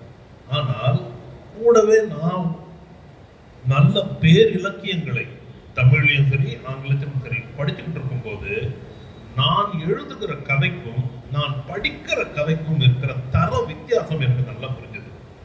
ஏனென்றால் ஒரு காரணியில் நியூ செஞ்சுரி புக் ஹவுஸினுடைய வேன் வரும். அங்கே டால்ஸ்டாய், தஸ்தவஸ்கி, செக்காவ் இவர்களுடைய புத்தகங்களெல்லாம் நான் படிக்கிறேன். அவங்களுடைய கதைகள் இருக்கிற உயரம் எனக்கு தெரியுது. தமிழில் அசோகமித்ரன், சுந்தர் ராமசாமி இவர்களுடைய எழுத்தை படிக்கிறேன். ஜெயகாந்தன் என்னுடைய முதல் ஆசான். அவர்களுடைய எழுத்தினுடைய வீச்சு தெரியுது. அந்த கதைகளுடைய உயரம் எனக்கு நல்லா தெரிஞ்சிருக்குது. நான் எழுதி நான் எந்த பத்திரிகைக்கும் அனுப்பாததுக்கு முதல் காரணம் எனக்கு அந்த வித்தியாசம் தெரியுது. ஏனென்றால் என்னுடைய வாழ்க்கை, நான் பார்த்த அனுபவம், என்னுடைய பார்வை எதுவுமே நான் படிக்கிற புத்தகங்கள் உயரத்துக்கு போகவில்லை என்பது எனக்கு தெரிகிறது. ஒரு விஷயம் சொல்லுவாங்க, அதாவது போரால் சீரழிக்கப்பட்ட நிலத்திலிருந்து தான் அற்புதமான இலக்கியங்கள் வரும் அப்படின்னு. அது உண்மைதான். அசோகமித்ரன் தமிழ்நாட்டில் ஒன்றும் பெரிய போர்லாம் ஒன்றும் இல்லை நவீன எழுத்தாளர்கள்ட்ட. ஆனால் அவருடைய வாழ்க்கைகள்ல நிறைய சிக்கல்கள் இருந்திருக்கு. அசோகமித்ரன் ரொம்ப வறுமையில் இருந்தவர். ஜெயகாந்தன் பிளாட்ஃபாரத்துல இருந்து தூங்கி, பார்க்கில் பொது பூங்காக்களை தூங்கி, கம்யூன் வாழ்க்கையில இருந்து அவர் பார்த்த பார்வைகள் அதெல்லாம் அதிகம். இந்த மாதிரியான அவர்களுடைய வாழ்வியல் அனுபவங்கள் அவங்களுடைய எழுத்துல பிரதிபலிக்கிறது. அதனால் எனக்கு இருந்த ஒரே சேஃப் ஆப்ஷன், நான் சொந்தமா எழுதுறதை நிறுத்திட்டு நான் படித்த மிகச்சிறந்த கதைகளை மொழிபெயர்க்க ஆரம்பித்தேன். மொழிபெயர்க்கும் போது உங்களுக்கு சொந்தமா எழுதுறதுக்கான திறமை இருந்தால்தான் மொழிபெயர்ப்பு உயிரோடு இருக்கும். இல்லாட்டி வார்த்தைக்கு வார்த்தை மொழிபெயர்ப்பா ஃபிளாட்டா இருக்கும். அது அப்படிதான். அதனால யாரால எதுவும் முடியும்னா ஒன்றும் கிடையவே கிடையாது. கோலி பவுலிங் போட்டு 5 விக்கெட்டும் எடுக்கலாம், பும்ரா பேட்டிங்ல செஞ்சுரியும் அடிக்கலாம். அவங்க மொழிபெயர்ப்பாளனாக லூனா கிட்ட மொழிபெயர்ப்பு தொடர்பான சில கேள்விகள் கேட்கணும். நான் ஒரு சீனியர் மொழிபெயர்ப்பாளர் நினைச்சிட்டு நீலாம் பயப்படுற ஆள் கிடையாது தான். ஆனா ஒரு நீ மொழிபெயர்த்துக்கிறதுனால உன்னோட இது என்னன்னு சொல்லு. அதாவது நீ பெரும்பாலும் தமிழ்ல இருந்து இங்கிலீஷ் தான் நீ டிரான்ஸ்லேட் பண்ற. டிரான்ஸ்லேட் பண்ணும்போது உன்னோட டார்கெட் ஆடியன்ஸ் யாருன்னு நினைக்கிறேன். உன் மனசுல அந்த மாதிரி ஏதாவது இருக்கு? நீ ஆங்கிலத்தில் அப்பாவுடைய எழுத்தையோ அல்லது எந்த ஒரு ஒர்க்கையும் நீங்க இங்கிலீஷ்ல டிரான்ஸ்லேட் பண்ணும்போது உன்னுடைய ஆங்கில மொழிபெயர்ப்பை படிக்கும் வாசகர்கள் யார்? இந்தியாவிலேயே தமிழை சரியா படிக்க தெரியாத தமிழ்நாட்டை சேர்ந்தவர்களா, அல்லது மற்ற மாநிலங்களா, அல்லது இந்தியாவை தாண்டி அயல்நாட்டு ஆங்கிலேயர்கள் படிக்கிறவர்களா? இந்த மாதிரி ஏதாவது யாருக்காக எழுதுறது அப்படின்றது உன்னுடைய புத்தகம் இன்னும் இந்தியாவை தாண்டி போகலன்ற பதிலாம் சொல்ல வேண்டாம். ஆனா எழுதும்போது நம்ம யாருக்காக எழுதுகிறோம்ன்றது நமக்கு தெரியணும் இல்லையா? யாரை மனசுல வச்சுட்டு எழுதுறேன் அப்படின்றது ஒண்ணு. அப்புறம் இன்னொன்னு, நீ எழுதுகிற ஆங்கிலம் ஒரு நேட்டிவ் ஸ்பீக்கருக்கு சரியான ஆங்கிலமா இருக்கும்ன்ற நம்பிக்கை உனக்கு இருக்கிறதா? ஆங்கிலத்தை தவறில்லாமல், இலக்கண தவறில்லாமல் எழுதிட்டாலே போதும் அப்படின்னு பல நினைப்புலாம் இருக்கு. அப்படி இல்லை. நம்முடைய ஆங்கிலம்ன்றது பெரும்பாலும் செகண்ட் லாங்குவேஜா படிக்கிற ஆங்கிலம். நேட்டிவ் ஸ்பீக்கருக்கு என்னுடைய மனமொழியே ஆங்கிலம். வீட்டில் ஆங்கிலத்திலேயே பேசுகிற உயர் குடிப்பாளர்கள் இருக்காங்க இல்லையா, அவர்களுக்கு திங்கிங் எல்லாமே ஆங்கிலத்தில் தான் இருக்கும். அவர்களுக்கு தமிழ் தான் செகண்டரி. ஆனால் நீ ஒரு சாதாரண ஒரு மிடில் கிளாஸ்ல இருந்து வந்திருக்கிற ஒரு பெண், உன்னுடைய ஆங்கிலத்தினுடைய உயரம் என்னவா இருக்கிறதுன்றது உனக்கு, உன்னோட இங்கிலீஷ் நல்லா இருக்காது வேற விஷயம். நான் உன்னோட கன்ஃபெஷன் நான் கேட்குறேன். அப்புறம் மொழிபெயர்ப்பு நிறைய கேள்விகள் இருக்கு, ஞாபகம் வச்சுக்கோ. அப்புறம் மொழிபெயர்ப்புல எந்தெந்த இடங்கள்ல லிபர்ட்டிஸ் எடுத்துக்கலாம் அப்படின்னு உனக்கு தோன்றுறது? அதாவது மூலத்தில் இருக்கிறத ஆங்கிலத்தில் 100% பர்ஃபெக்டா சொல்ல முடியாத பட்சத்தில் நீ எந்த அளவுக்கு லிபர்ட்டிஸ் எடுத்துக்கிற? அப்புறம் ஆங்கிலத்தில் சொல்லணுன்றதுக்காக இந்தியன்னஸை சாக்ரிஃபைஸ் பண்ண வேண்டிய அவசியம் உனக்கு ஏற்படுகிறதா? அதிகமாக 1 hour ஆகும் நினைக்கிறேன். பட் பரவாயில்ல, ஓகேன்னா ஓகே.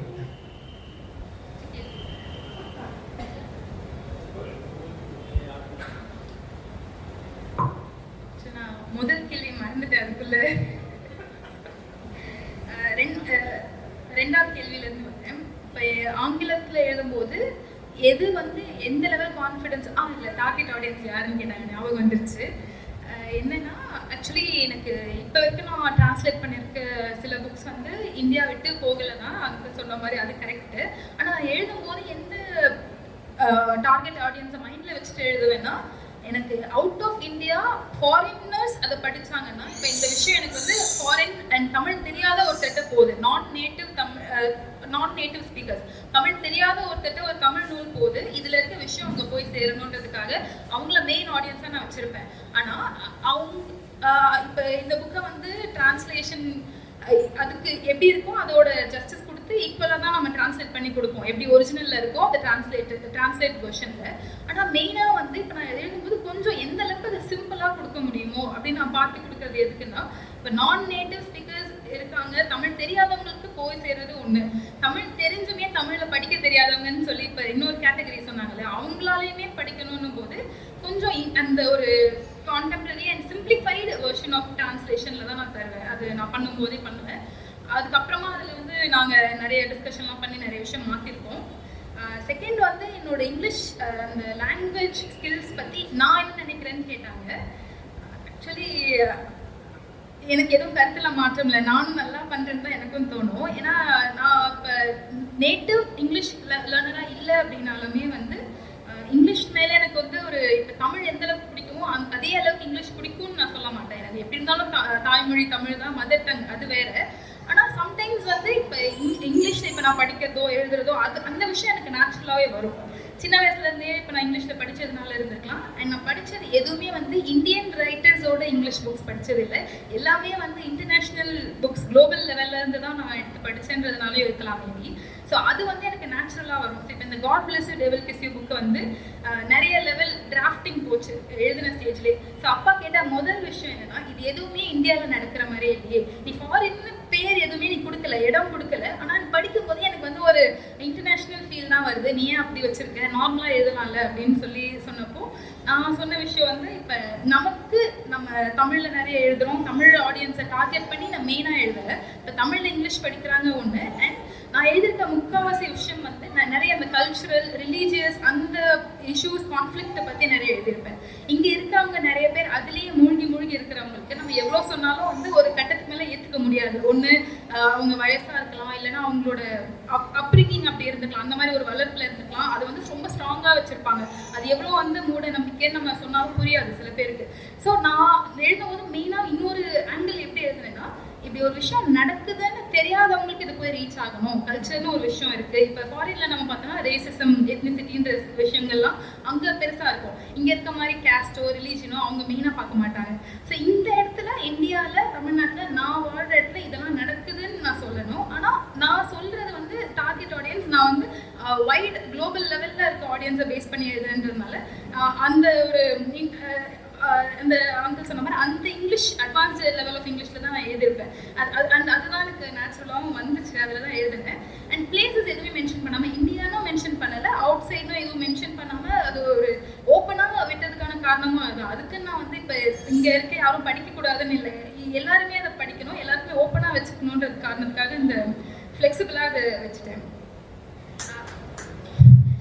அதுக்கப்புறம் அந்த லிபர்ட்டிஸ், டிரான்ஸ்லேஷனில் இருக்க லிபர்ட்டிஸ் கேட்டாங்க.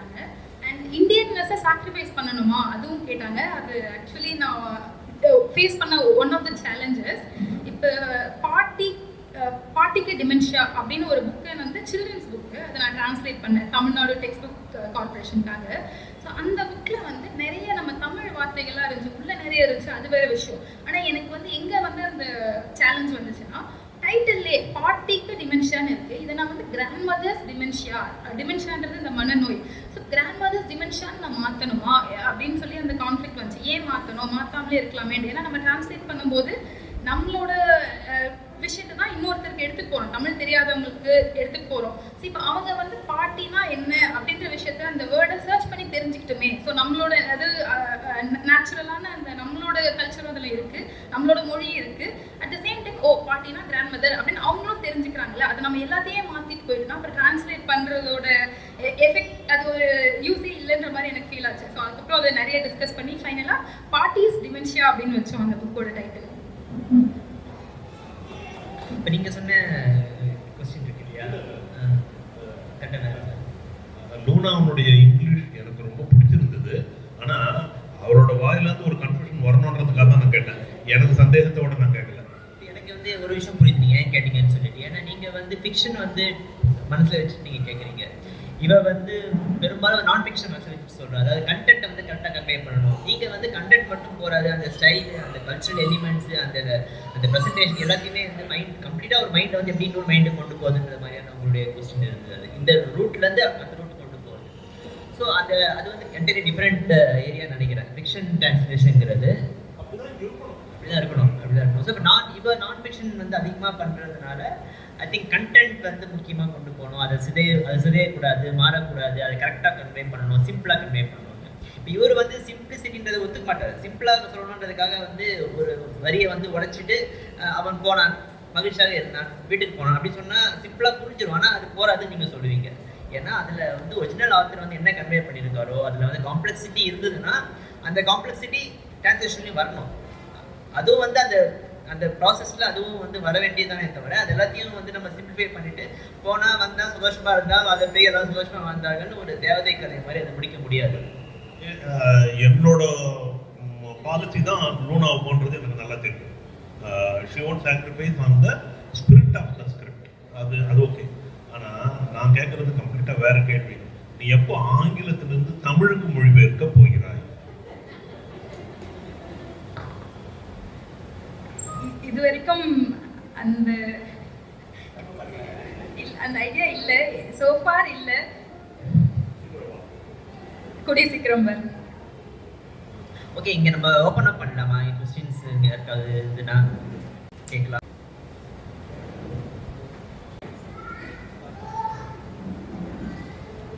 சார், நீங்கள் வந்து எப்படி இவங்க வந்து இலக்கியத்துக்கு வந்து அலோவ் பண்ணீங்க? ஏன்னா இல்லை அதாவது வந்து பொதுவாக பெற்றோர் வந்து என்ன சொல்லுவாங்கன்னா, இலக்கியமெல்லாம் தான் சோறு போடாதுமா, அதெல்லாம் நீ வந்து வேணாம். பொதுவான ஒரு மனநிலை, தமிழ் சூழலில் இருக்கிற ஒரு மனநிலை வந்து அதுதான். ஒன்று அப்படி ஒரு இன்ட்ரெஸ்டாக தான் என்ன பண்ணுவோம்னா, ஃபஸ்ட்டு சினிமாவுக்கு போயிடுவானே, ஏதாவது ஒரு பெரிய டேரக்டராக அதை அசிஸ்டன்ட் டேரக்டராக சேர்த்துருப்பாங்க. நீங்கள் எப்படி அவங்களுக்கு வந்து சப்போர்ட்டிவாக இருக்கீங்க? நீ கேட்டிக்கும் லூனாவே பதில் சொல்கிறேன்னு சொல்லியிருக்கா, அதனால் கொடுத்துட்டேன். ஆக்சுவலி அப்பா எப்பவும் சொல்கிறது என்னென்னா, அவர் வந்து நான் இப்போ தான் எழுத ஆரம்பிச்சிருக்கேன், அவர் வந்து மோர் தேன் 20 இயர்ஸாக எழுதிட்டு இருக்காரு.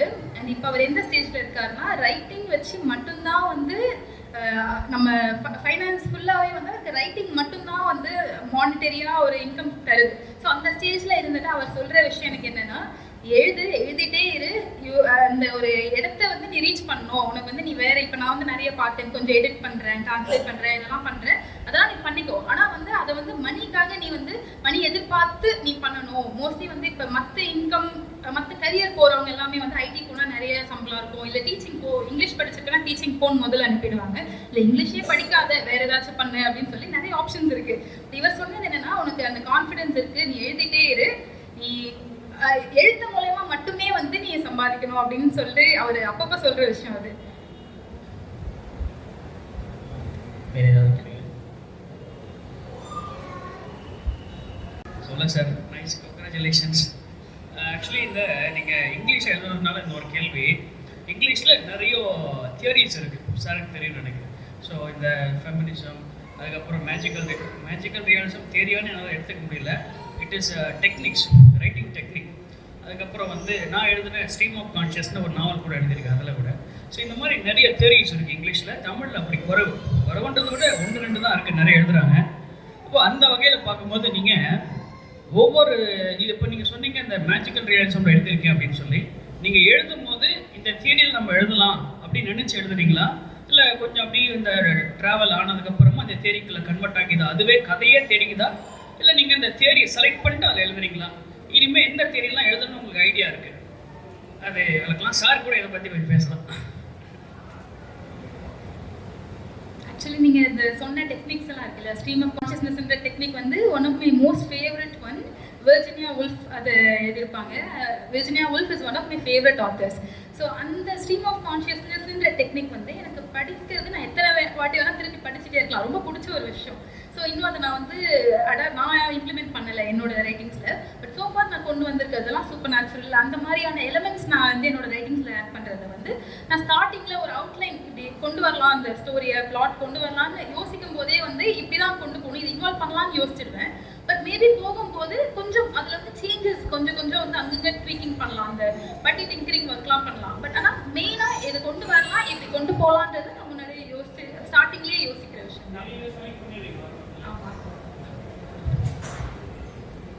சாருக்கு, குப்புசாமி சாருக்கு என்னென்னா, ஸோ இங்கே தியரிஸ் வந்து தமிழில் ஏன் சார் நிறைய எழுதுறதில்ல நிறைய பேர்? இங்கிலீஷில் இருக்கிற மாதிரி நிறைய தியரிஸில் தமிழில் நிறைய எழுதுறதே இல்லைங்களா? அது என்ன காரணம்? அது அந்த ஐடியாலஜியில் எதனா டிஃப்ரென்சஸ் இருக்கா அப்படின்றது என்னோட கேள்வி சார். இலக்கிய கோட்பாடுகள் பற்றி தமிழில் நிறைய எழுதப்பட்டு இருக்கு, எழுதலன்றதெல்லாம் இல்லை. தமிழில் இலக்கிய கோட்பாடுகள் புத்தகங்கள் ஒரு லைப்ரரி ஃபுல்லாக அடுக்கலாம். ஆனால் அது எல்லாமே கல்வியலாளர்களால் எழுதப்பட்டு கல்லூரி நூலகங்களை தாண்டி வெளியே வராமல் வெறும் பிஜி ஸ்டூடெண்ட்ஸுங்களுடைய சிலபஸ் போர்ஷனுக்குள்ளவே அடங்கிடுறதா தான் இருக்கு. அதை தாண்டி நாகார்ஜுனன் எழுதியிருக்காரு, மொழிபெயர்ப்பினுடைய அரசியல் பற்றி என்னோட புத்தகம் ஒன்று இருக்கு. இன்னொன்று, இந்த மாதிரியான கோட்பாடுகள் இலக்கியத்துல ஒரு ஆரம்ப பாடம் தானே தவிர அது முடிவு இல்லை. இந்த கிராமர் எல்லாம் தெரிஞ்சுக்கிட்டு மாஸ்டர் பண்ணிட்டு தான் ரைட்டர்ஸ் வராங்க. இந்த விமர்சனங்கள் இருக்கு, அதாவது கோட்பாடுகள் இல்லாமல் கோட்பாடுகள் சார்ந்த விமர்சனம் இருக்கு. தமிழ்ல வரல அப்படின்னு நீங்க சொன்னது உங்களுக்கு தெரியாம நீங்க சொல்றீங்க. நான் 2 பேரை சொல்றேன், அவர்களோட புத்தகங்களை நீங்க படிச்சிருக்கீங்களான்னு சொல்லுங்க. சீசு செல்லப்பா வெறும் தமிழ் கோட்பாடுகளை பற்றி மட்டுமே வாழ்க்கை ஃபுல்லா எழுதி கொண்டிருந்த கல்வி புலம் சாராத ஒரு மகத்தான எழுத்தாளர்.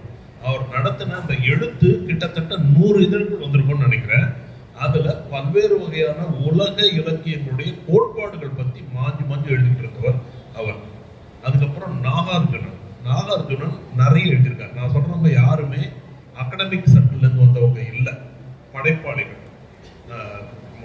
அப்புறம் விமர்சனத்துல மார்க்சிய விமர்சனம் அப்படின்றத கைலாசபதி, இலங்கையிலிருந்து நிறைய முக்கியமான விமர்சகர்கள் தமிழ்ல விமர்சன கோட்பாடுகள் பத்தி எழுதியிருக்காங்க.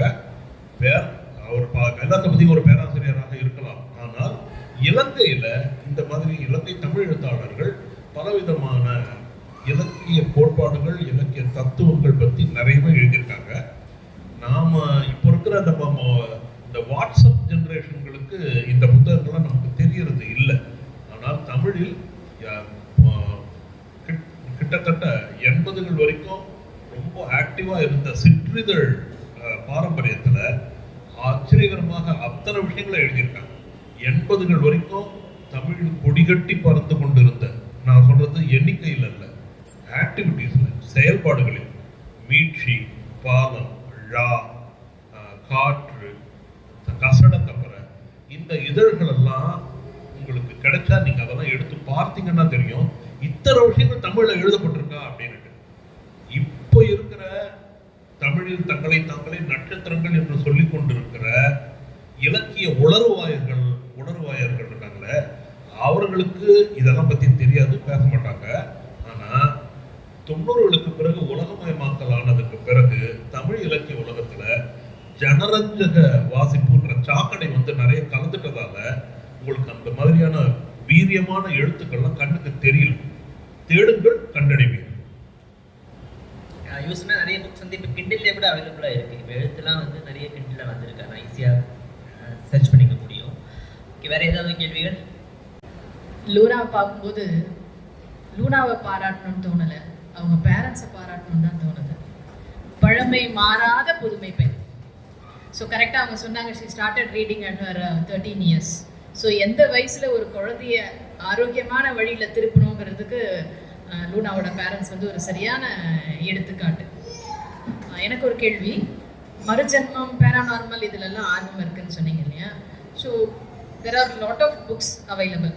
பட் உங்களுக்கு பர்டிகுலராக அந்த மாதிரி விஷயங்களை தேடி படித்ததால தான் நீங்கள் அந்த மாதிரி படைப்புகளை படைக்கிறீங்க, அப்படிதானே? ஸோ அது அந்த தேர்வுக்கு ஆதாரம் என்னவா?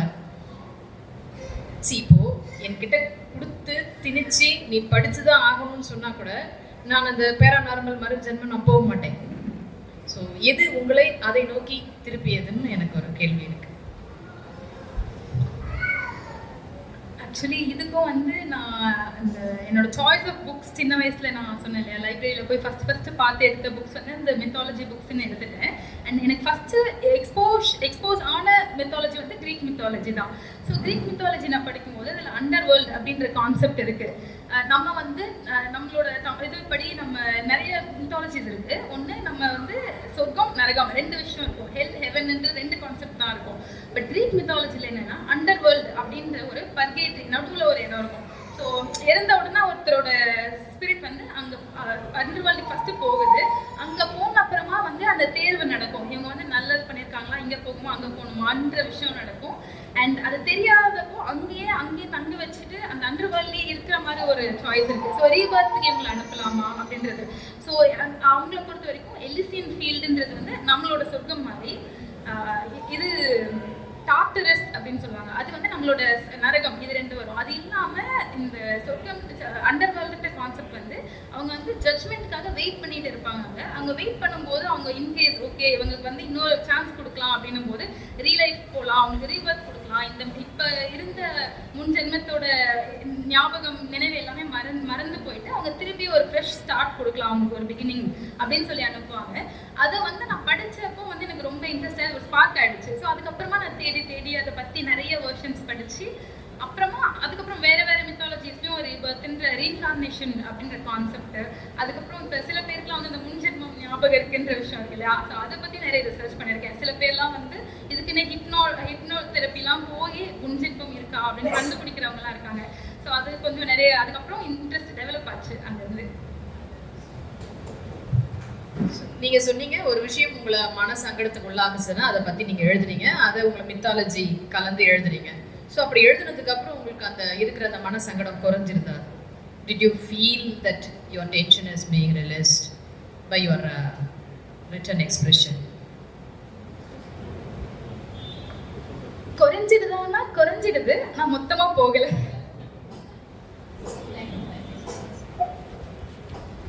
ஓகே, கடைசியாக தொடாத ஒரு சப்ஜெக்ட் கவிதைகள். ஸோ கவிதையும் எழுதியிருக்காள் லூனா. ஸோ ஏதாவது ஒரு கவிதை படிச்சுட்டு நிறைவு செய்யலாம்னு நினைக்கிறேன்.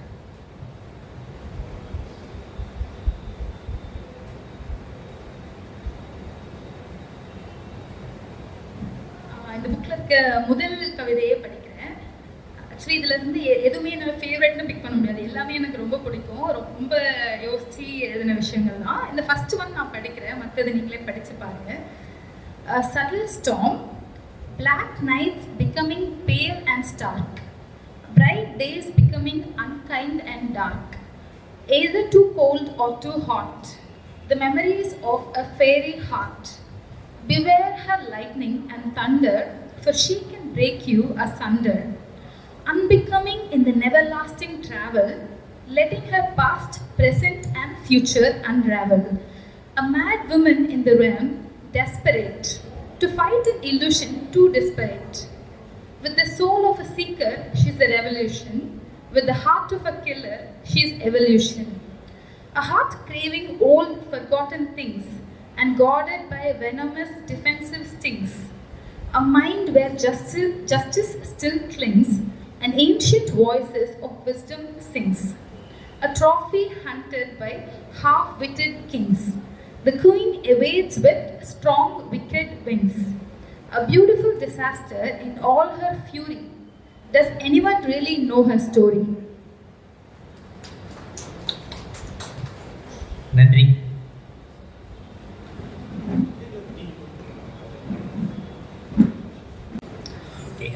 இந்த 2 புக் வந்து angels, women, witches and woman, அப்புறமா வந்து காட் பிளஸ், ரெண்டுமே ஹிஸ் ஸ்டோரிஸ் பப்ளிஷ் பண்ணியிருக்காங்க. ஸோ பதிப்பகத்துக்கும் நன்றி நான் சொல்ல வேண்டியது கடமை.